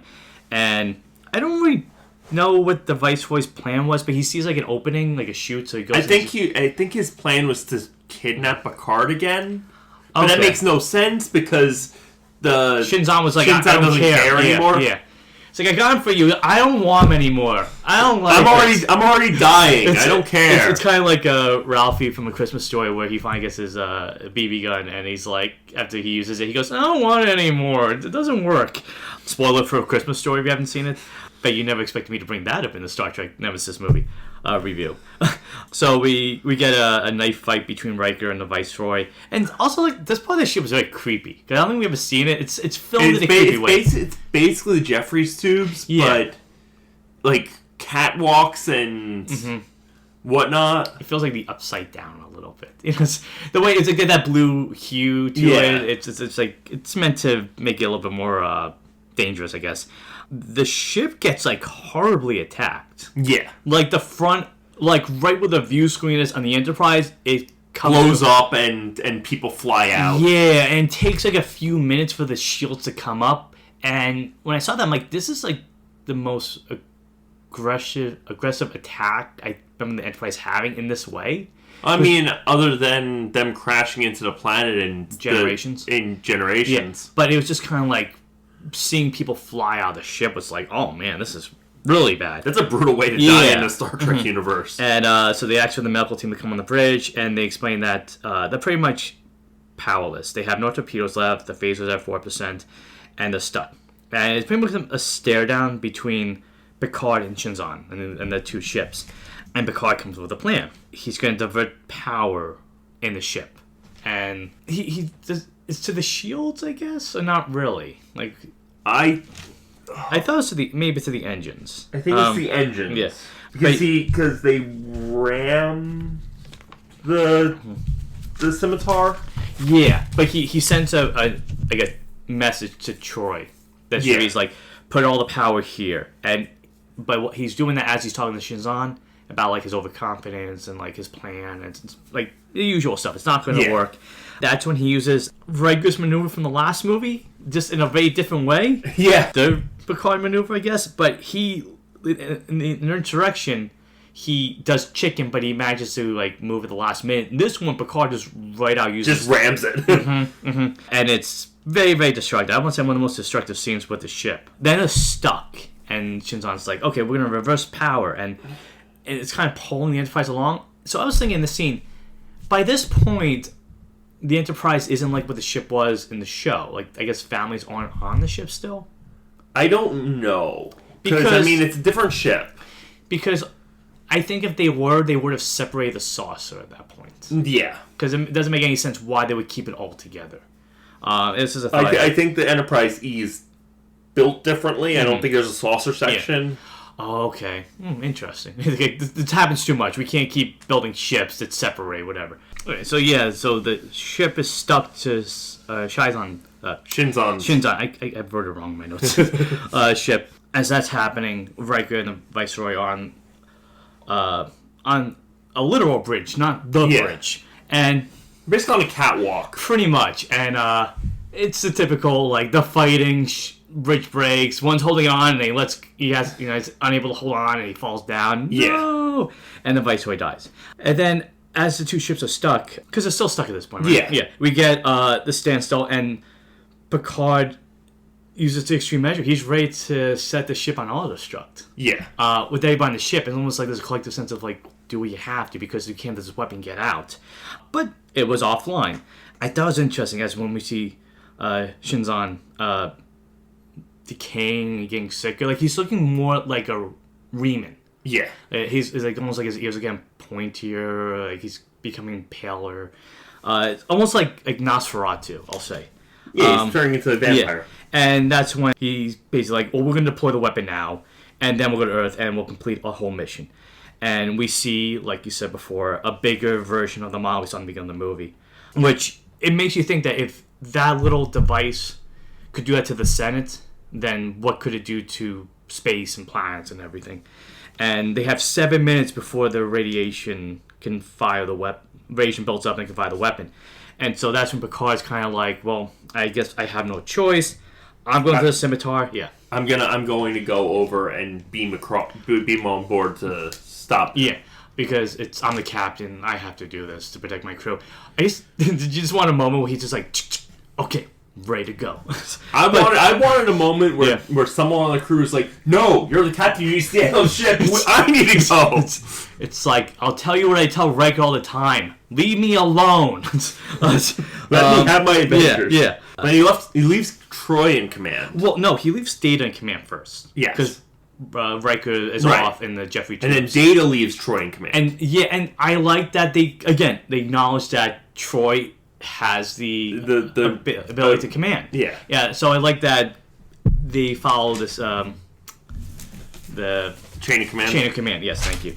And we see Geordi and Data go to a part of the ship that's been broken off, and Data literally runs through space, or flies through space. And I thought it was kind of cool to see Data in space, because since he's an android, he doesn't need to breathe. So it was kind of cool to see him do something we really never saw him do. It makes you wonder how interesting it would have been if he was on the deflector part of the ship during first contact. Yeah. And just see him walking in his uniform and everything. But a fun scene. And he successfully gets on the scimitar. Clock's ticking, there's 4 minutes till the machine fires. And Picard gets into a fight with Shinzon. He loses a gun that he brought on the ship very quickly. Shinzon's sick, but is still able to fight each other. And which Picard goes to the generator to stop it from going off, right? And, well, first Picard stabs Shinzon. Yeah. With a big pole. Well, not yet. He does, but, like, he has a knife. I don't know what he's meant to do, but he gets thrown into the beam. I don't know what it's meant to illustrate. But basically, the machine's activating. Shinzon gets a knife, right? Shinzon gets a knife. He pulls out a knife. Pulls out a knife. Yeah, and that's when Picard grabs a random beam and just shoves it into Shinzon. And it's a movie, so you need those tropes and cliches, but there's something about, like, why do villains, every time they get, like, impaled, or like, oh, I'm gonna pull it closer to me so I can talk to you. It's just kind of like, I get you're evil and you don't care, but, like, it's not helping you. Unless he's like, well, I'm dying already, so what's it gonna do? And it's almost like they're like, well, I guess we're gonna die together. But Deus Ex Machina literally shows up. Yeah. Data shows up, and kind of like a mirror to the earlier scene with him and Picard on the ship, he gives him the mini transporter. Actually, he activates the mini transporter. He doesn't even give Picard a chance to say no. He just activates it and sends it away, and then blows up the device. He puts a phaser into the beam, and the ship explodes. But before that, it's almost like Data says goodbye, and it's a goodbye. I guess it's a nod to the audience, but also to this character. But I guess my question is, Data doing this, does that complete his journey to being human? Like, he's sacrificing himself. Like, he's going against logic in some ways. I guess his own self-preservation. Yeah. But why do you think Data did what he did?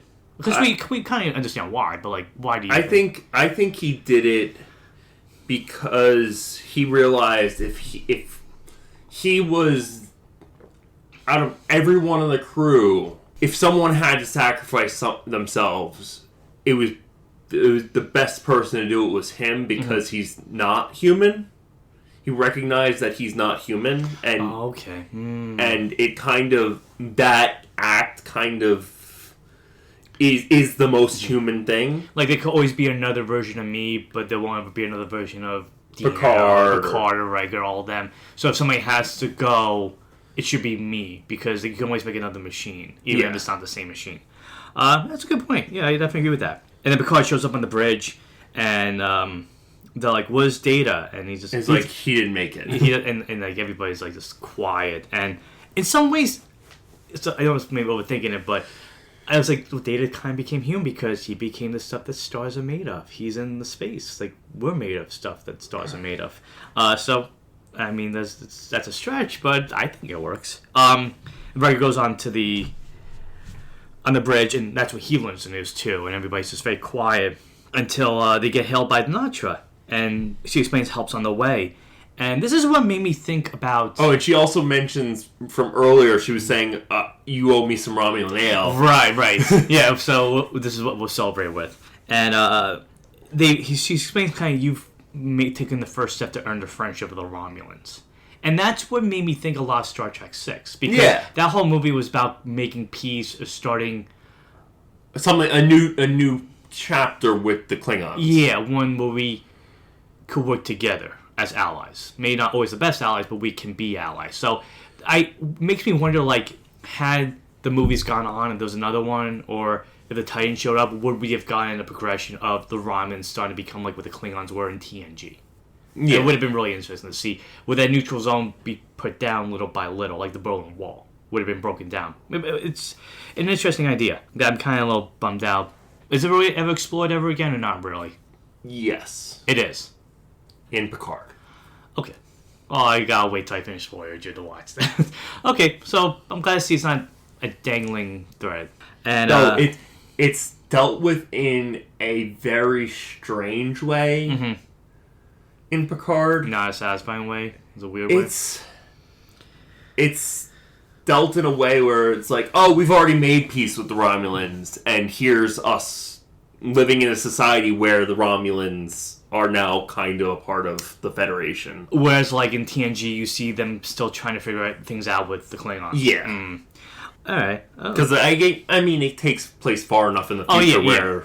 It's like, well, what would that look like? Why don't we just skip ahead to what it is? Okay, fine. I mean, I guess... None of the work done! Yes, I guess that's a bit of a status quo for new Star Trek stuff in a way. Yeah. So then we see Picard go to his Raven with Riker's the bridge, and then we cut back to the crew toasting Data. It's his friends and essentially his family, because this group of people is really the only family he ever had. I mean, his brother's a jerk, and his dad's his brother's dead. Yeah, he was also a jerk. You see the whole crew sad, and Deanna's crying, and I think Riker being the number one kind of helps to make things a little bit better.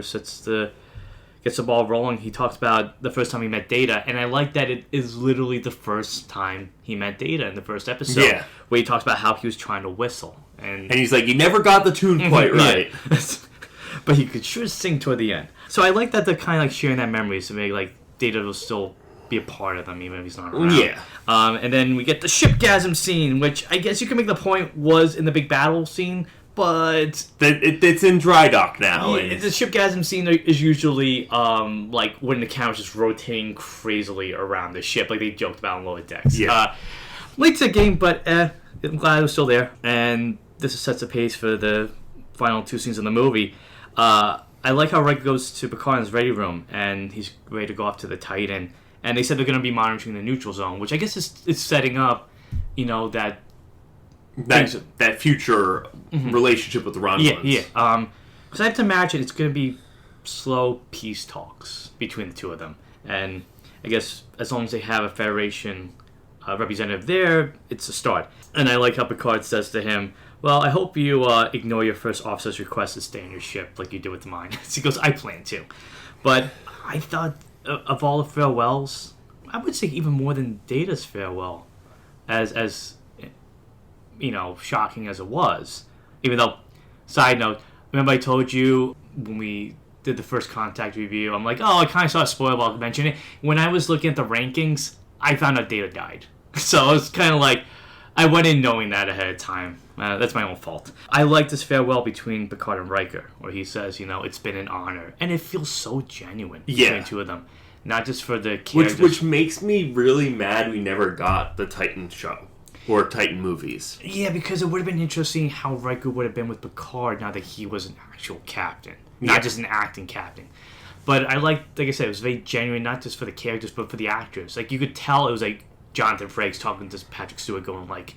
You've been my friend for 12 years, 13 years, 15 years, whatever. Mm-hmm. And to say goodbye, it's hard, but, the time we had together was so great. And both of them really learned a lot from each other. I guess Picard kind of learned from Riker, I don't always have to stay on the ship.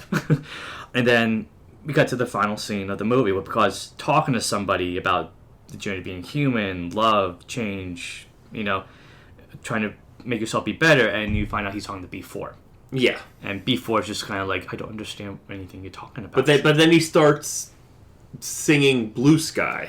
Yeah, and that's when Picard kind of turns around going like, well, maybe Data isn't completely gone. And I guess it makes sense because they were transferring his memories over. Yeah. So it was kind of set up that Data... And that's what I mean, like, so Data dies, but it's kind of like... Would you say a little anticlimactic because he's not really dead? Like No, Data's dead. B4 is not Data. Mm-hmm. Now, is B4 the Data we see on Picard? Yes. Okay. Because I was thinking about that. I believe so. Mm-hmm. So if the show had continued, would B4 have become Data? Because Data was going to be number one. I mean, then again, they can't go like, oh, well, he's just a copy of Data, so you can make him number one. Like, he would actually have to pick an actual new first officer. Yeah, he would have to pick a new first officer. I don't remember if that... I've only seen, like, 3 episodes of Picard. I don't know if... And the first 3 episodes I watched, they were very underwhelming. Well, it doesn't like he doesn't show up until the 3rd season. B4 shows up early. Oh, okay. Data, I think, shows up in season 3. Okay, I'm confused how that is. Don't tell me. I don't know. We're going to find out when we eventually watch it. There's something about Picard seeing that he's like, maybe I don't have to be too sad. Maybe there's a part of Data, kind of like, it's almost like a better reflection or a brighter reflection of Shinzon with B4, that like, there's a part of Picard in Shinzon, but he followed a dark path as he was figuring out his identity. Whereas before, it's kind of like, well, maybe there's a lighter path he can go on. Now that he has more knowledge and... that Data can help him figure out his identity as he's finding it on his own, you know? I know it didn't make any sense, but you get my point. Yeah. And then Picard, walks on the hallway smiling, and the ship's ready for a new adventure with a brand new crew. And that's the end of the movie. Yeah. And the end of the TNG movies. Okay. So, you want to go? You want to go first? Yeah, I'll go first. So, overall, final impressions on the movie, like talking about it a little bit more, does it change how you feel about it? No. Yeah. It's still not my least favorite TNG movie. Mm-hmm. Yes, there are problems with it, Mm-hmm. but that's pretty much every Star Trek TNG movie except for First Contact. Yeah, I consider them all. Like, it's a mixed bag of films. Yeah. For sure. Like, First Contact's probably the closest to being like a perfect film. Mm-hmm. And the rest are... Series, yeah. The rest are just so wildly inconsistent. Yes, that's a good way to put it. Mm-hmm. But yeah, that's about it. It's interesting that this preceded Star Trek 2009 because I think it kind of set the stage for what that movie ended up looking like too. I thought it was fine. I thought it was okay. The villain was more memorable than Insurrection and Generations, but as a whole, I guess it just felt very rudimentary of other other sci-fi movies. Like the aspects that come across as this is Star Trek, this is this franchise. But it's almost like if you took that out of the equation, it would just play out as a standard sci-fi movie with a big weapon that's going to destroy another planet. I mean, granted, like a lot of movies are like that, but there's something about Star Trek that like you can find a way to make it stand out by dealing with themes and morality issues and stuff like that. And I feel like the movie scratched the surface of that, but never got deeper enough to really kind of build in. Oddly enough, its own identity with this movie. This is a Star Trek movie dealing with clones and legacy, and are copies the same? Are they different? It could have been a lot better. I mean, the action was great. Like I said, this director, I think it looks like he did a few action movies, but with Star Trek, you have to remember like the action comes secondary to the themes and the characters.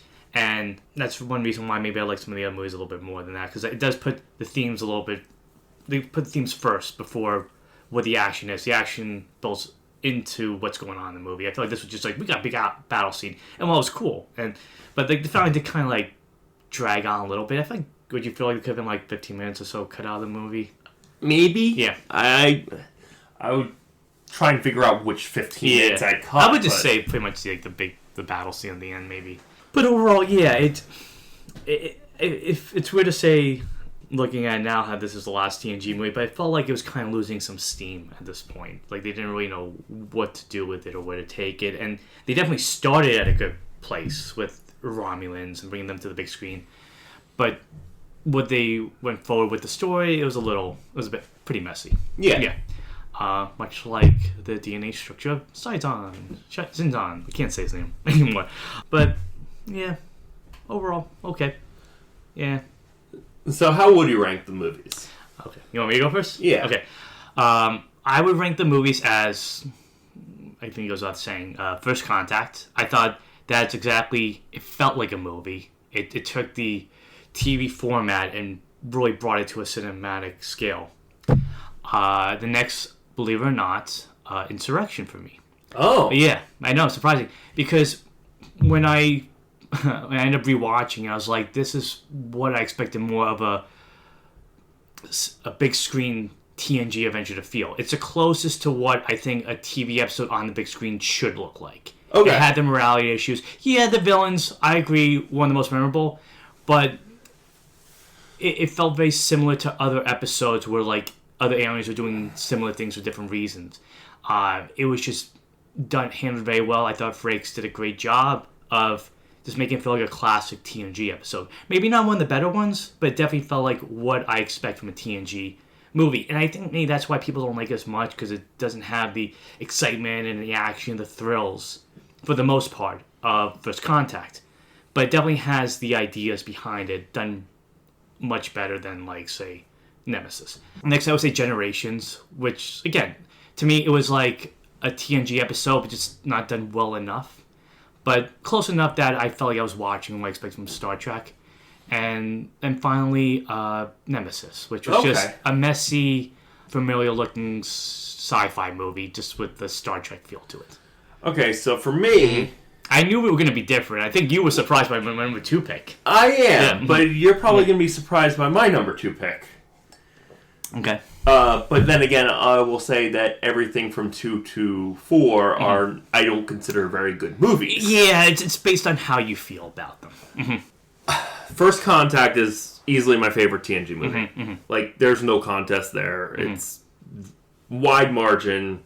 Best villains, best story, best pretty much everything. Resistance is futile to say this isn't the best movie. Then Nemesis. Oh, wow. Mostly because, as messy as the movie is, I really like the villains. Yeah, we said like Tom Hardy does a good job with a very weak script. Yes, and he's incredibly memorable. The Romulans are incredibly memorable. Even the story's pretty memorable. You mean the Remans or the Romulans? The Romulans. I'm not talking about the Remans. I'm talking about the Romulans. Oh, true. Yeah. Okay. The story is memorable. My issue is that it's an entertainingly bad movie. Yeah, that's fair to say. I mean, it has moments like that. Yeah. Go now. Exactly. Yeah. Then Insurrection. All right. Interesting. Mostly because I found it not as memorable, a little on the boring side. Yes, it does a better job with the TNG themes and weaving them into the tapestry of the movie, but it doesn't do enough with them. Yeah, I do agree with you that the villains were very kind of flat. The villains are flat. The themes, it doesn't do enough with the themes to make me care. Would you say the theme was done better in the episode with Worf's brother? I think it was done better in multiple episodes of the show. It's true, because I remember, like, in Insurrection thinking, like, it was, like, a mixtape of the greatest hits of TNG. Yeah. Wait, go on. And if I wanted to rewatch TNG, I'd just rewatch TNG. Not watch a movie. Good point, yeah. And then Generations, as much as I liked Kirk and that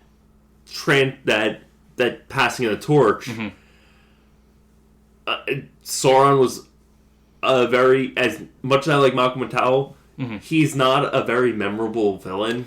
No, he was just kind of like he's very one note. Would you say he's a plot device? Yeah. Yeah, he was a stand-in for, we need him to get to here. That's really his whole role. Yeah. And the Nexus just creates too many plot holes. Again, like, my thing with, like, Generations 2 is, well, I do put above Nemesis. Kirk was just used, like, Sauron as a plot device. Yeah. Like, there's a better way they could have included him a little more. I think they were just trying to still find the footing with the movies, but it could have have more of an impact. worked. Yeah. I didn't really care about how he went out. It's the way like Kirk would go. Danger, doesn't care. Yeah. Big danger or small danger, he would go into it. All right, interesting. But yeah. That's it's interesting that like the two that people consider the weakest were our number twos. Yeah. And because of ranking. Interesting. I would say I don't feel like they deserve the criticism. I mean, they deserve the criticism. Yeah. They don't deserve the hatred that they get. They're not awful movies. They're just not always... They're not the best. The most memorable, but I enjoyed it for a few more reasons than maybe other people will. Like, I enjoy Nemesis because it's an enjoyably bad movie. Like a lot of sci-fi movies of that era, too. Yeah, it's very much a movie you could just pick up a beer and make a drinking game out of. Actually, times. it's funny now that I think about like both Insurrection and Nemesis both had villains who turned out to be related to characters that we saw on the screen. But also, Insurrection had the "No!" the best lines delivered by Harry Abraham. I will never see him in anything without seeing him say that ever again. That's one reason why his villain was memorable, even though I have a hard... it's Raffo, I think was his name. Yeah. But his name is harder to remember than Shinzon. When Shinzon sounds very like... It cuts... It cuts to your mind almost when you hear it.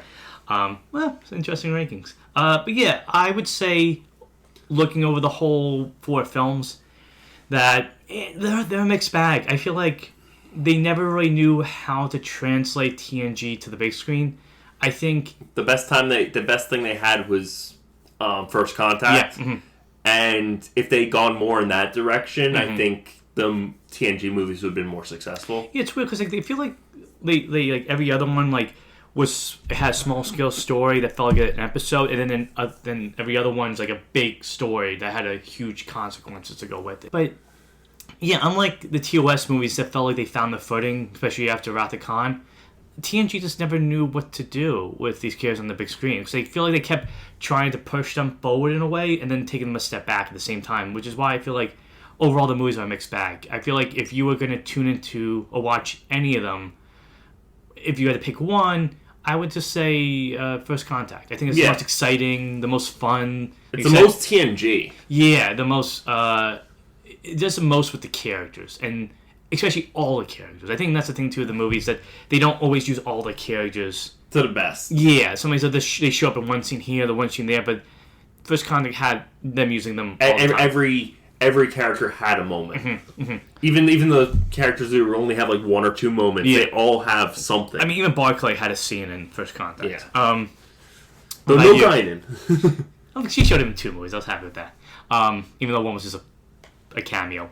But what were your thoughts? Like, this is you've watched these movies either a few times or this is the first time you watched them in a while. But your overall thoughts on the TNG movies? Again, I 100% agree about First Contact being, if you watch one TNG movie, that should be the one you watch. Yeah. Because the Borg Queen is awesome, and especially if you want more of her, like learning more about her. If you've ever seen Voyager and you want a little more of her, that character, that's a perfect... So when I watch Voyager, I'll get a better sense of what she was talking about, where she's coming from? Yeah. Okay. And yeah, it's just it is the best TNG movie, and I think it's the best representation of what a TNG movie could be. It just thinks that potential is never realized in the other films. Yeah. Yeah, but overall, I had a fun time watching these. It was also a nice little coda to watching the TV show and seeing that it's much harder to translate a show, especially one with 7 seasons. And one with 7 seasons and mostly a truly ensemble cast. Yeah. And how do you kind of like take the time to give everybody screen time in this movie? It's definitely more focused on Picard and Data. So if you watch TNG and you really like Picard's one of your favorite characters and Data's one of your favorite characters, you might enjoy these movies a little bit more because it's pretty much about them from start to finish. But yeah, like I said, it was fun to see and figure out yeah, like I said, how hard it is to turn a TV show into a movie. Yeah. Because I think this is the first.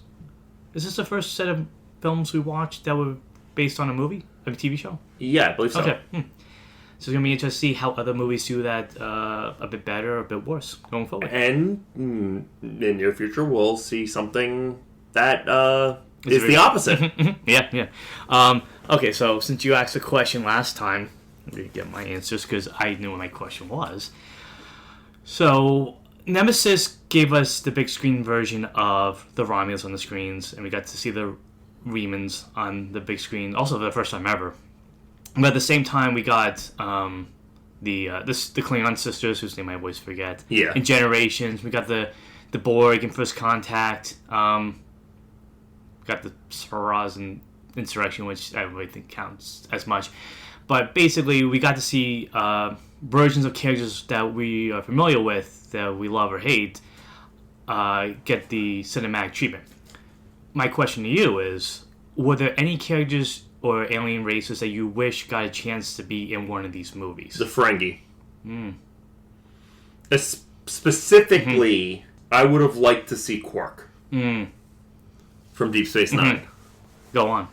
Yeah. I mean, he's just one of my favorite side characters in all of Star Trek, and he's just a fun character. How would you like to be used in a story?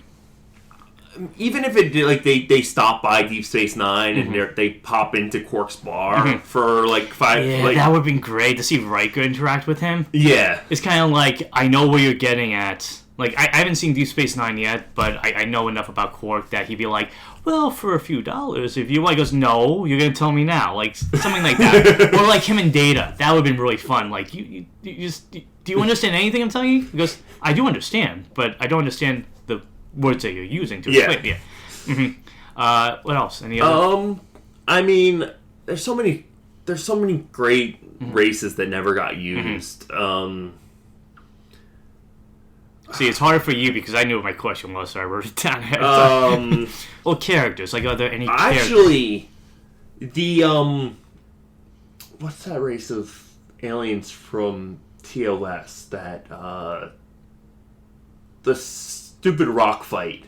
Oh, the Gorn. The Gorn. That's one I was thinking of too. Like, that would have been a really interesting, underutilized characters or aliens to use in this in these films, because we see them in TOS, but what do I look like in TNG? And I know right now, like, I forget, you're reading it right now, the Last Ship, the comic book, the Last Starship. I read like the first issue, but the Gorns show up in that one. Yes, like, it would have been kind of cool. They show up in that, and they show up in Strange New World. Okay, but yeah, what do this civilization look like? We got that glimpse with the Romulans, but yeah, definitely. Like, how does that work? Because they're cool looking. It's almost like, it sounds like Boba Fett. Like, they're cool, but and we don't know. And they're also used in the Kelvin Timeline video game as the main antagonist of the video game. What's the plot of that?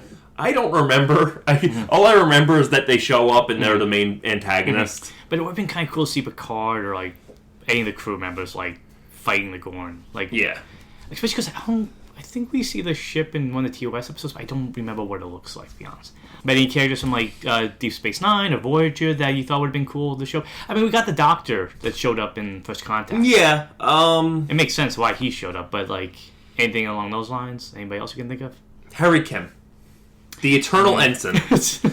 Well, just like they made a joke on Lower Decks, right? Yeah. Yeah. But why is it a joke? Because he never gets promoted? He never gets promoted. Despite having multiple on-screen deaths. Oh, really? And resurrections. Oh, wow. More than Data? Definitely more than most people. All right, cool. Anything else I can think of? Or? Well, we got Janeway. Maybe the Dominion. Okay, I have no idea what they're basically shapeshifters. Interesting. Is that what Dax is? No, she's a Trill. No, not Dax. Who's the Odo? Odo, yes, okay. I know, like, the basic names. Okay. Do you want me to give you my answers? Yeah, do you have sure. any more? Okay.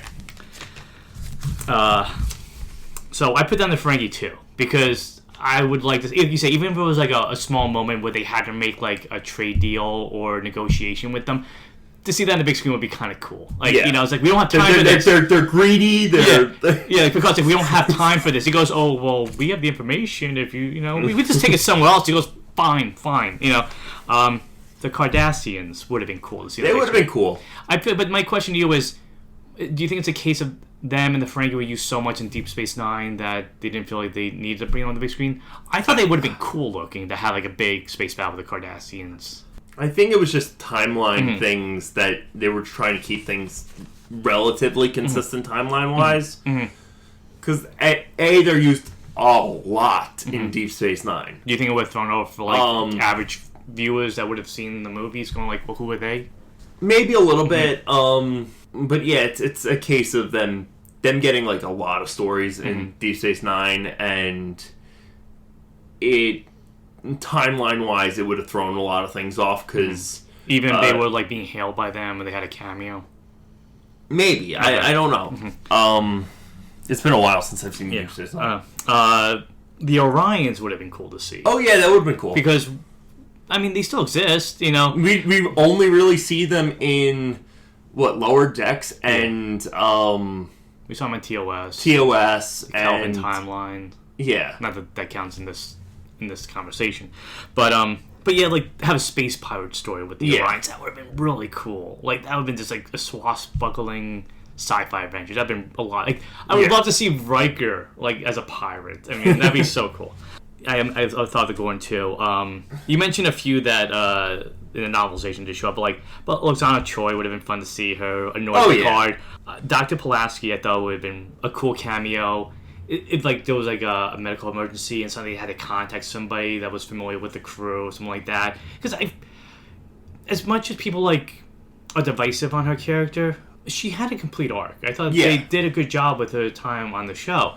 But it would have been cool for her to get a cameo in some ways because she was part of that crew for a while. Moriarty's another one. That's one I thought of too. Like there was like a computer virus or something like that, and they had to talk to. They had to open up that box to be like, and then that would have opened up a whole can of worms. I guess it wasn't this ending from, but like for them to get a version of Moriarty to be like, we need your help or something like that. To be like, well, I am the greatest genius in the entire universe. Two Klingons I would have liked to see was Gowron, and Kern, which is Worf's brother. Right. I don't know how they would have worked that in. Maybe there's a Klingon story. Generations would have been like the best part to do that in, I guess. But they were just like cool characters, and this Gowron, to see his eyes pop. He's a fun character. I like him. Gowron would have messed with some timeline things unless they did it in like Generations. Yeah. Ensign Ro Lauren or Ensign Ro. I don't know how they would have brought the Maquis. Yeah, the Maquis. They bring the Maquis back. Yeah, because again, like I said, I think she was one of my favorite supporting characters. I liked how she was very headstrong. She didn't always agree with everybody. It made her more interesting in terms of character interactions. But yeah, I would have liked her to get a cameo. I just really like the character. Stella would have been interesting, especially in this movie. Yeah. Would you like to see her come back, or do you feel? Yeah, why not? Yeah. She was just conniving. Like it would have been interesting if she was like Shinzon's like number 2 or something like that, and she says, "Well, I hate the Federation too, just as much as you do." Though it would have been interesting to see like them kind of like fighting for control of the planet. That would be interesting, actually. Captain Morgan Bateson. Do you remember who he is? No. Kelsey Grammer. Oh. He's in the future. It would have been interesting. They had a moment where he goes, "Oh, we know somebody with information of the past." It was a time travel story. I guess they didn't want to do too many of those, but if they had information about someone from the past coming to the future, and be like, "Well, who do we know?" Wasn't there that one captain that was stuck in the time loop with us? Like maybe he has some information. Like it would have been a cameo, but I feel like that was like a character that you introduced. Like it would have been cool to see them take them somewhere, even if it was just another scene in one of the movies. And my last one is one I'm surprised you didn't mention, and maybe it's because of timeline reasons, but considering Janeway got a cameo in this movie, Benjamin Sisko, Captain Sisko, to get I know there's a beef between him and Picard. No, it's not that. There's something, at least for if it was in this movie, it wouldn't make sense. Okay, that's all I'll say. But do you think Sisko deserved to have like some movie appearance at some point? Yeah. Because everybody talks to is like he's the most underrated captain. He's a great character. Like you said in last time we were talking, Or no, in First Contact, the question, like, he's just a guy that you can hang out with. Kind of like a guy that somebody could talk to. He's somebody you could talk to at a base level. Yeah, he's very, he's like, he's still a commanding officer, but he's still very understanding. He understands how to make his troops work efficiently. Different than Picard? Different. They're very different command styles. But the end goal's kind of the same? Yeah, okay. I mean, they're captains. At the end of the day, they're the ones steering the ship. They're trying to... Like, I'm your friend second and your captain first. Right.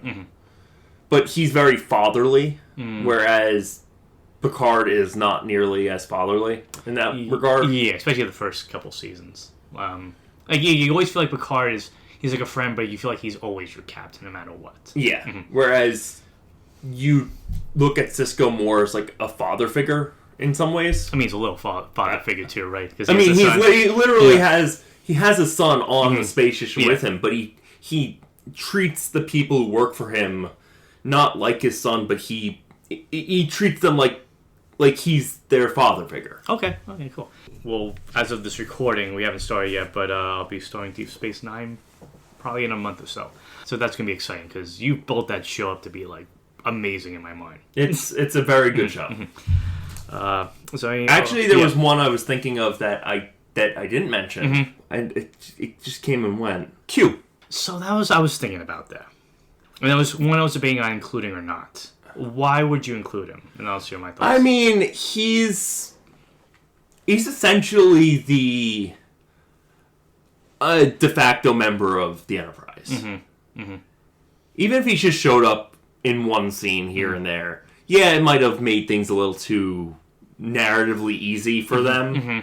But he's like Guinan in that way. He's kind of integral to that crew. He's the reason why they got going in the first place. True. And even in the finale of the show, he's the one who's like, your test is never over. So he was one I was thinking of, and I ended up not including him just because that last scene, and I know he shows up in Picard, and I feel like it's probably not the best cameo. It's not really a cameo. You know what you mean. Yeah, but either way, I thought that final scene was him saying, like, you've had your time with me, and I'll always be keeping an eye on you, but it's time for you to take the reins from here. So I feel like if he showed up, it would have kind of, like, underwritten that final moment where he says, I'll always be watching. Because that moment for me, when he says, farewell, is like, I'll always be around. I just won't show up.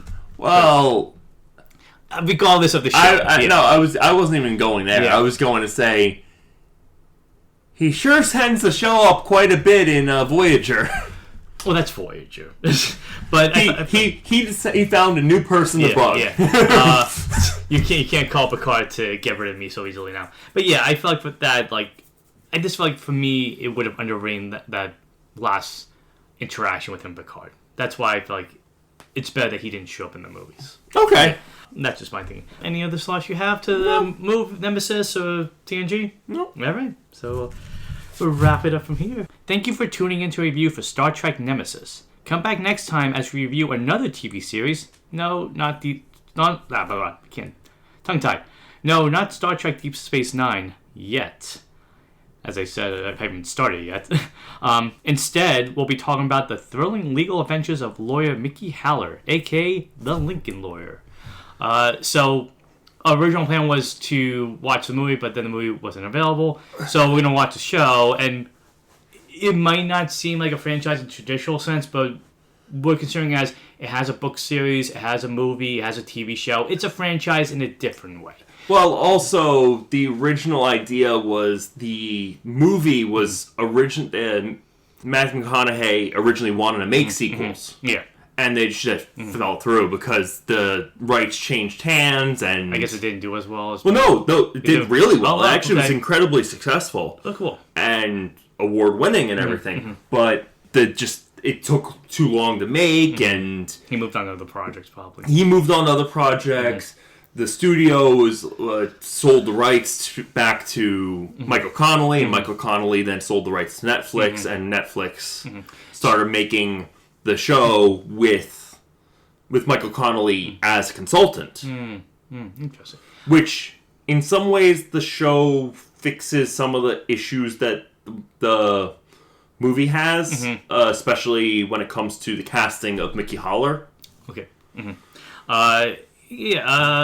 We'll watch the movie again at some point as part of the franchise, but it's going to be a nice change of pace because this is going to be a legal thriller, which we haven't really watched. Because, I mean, there's not a lot. I mean, there's in some ways John Grisham books could be considered a franchise of legal thrillers. Yeah. But it's going to be a nice change of pace, something fun to talk about, a little bit more. A lot more drama than actual, like, mystery or... Exactly, yeah. So, yeah, but I mean, you've watched the first season? I've watched the first 3 seasons, which we'll watch. And then we're going to watch the 4th one, because as of this recording, it's going to be coming out soon. Yes. But what should I look forward to with this show? Very well-written characters, tight dialogue, really gripping courtroom scenes. Okay, cool. And very interesting mysteries that you might...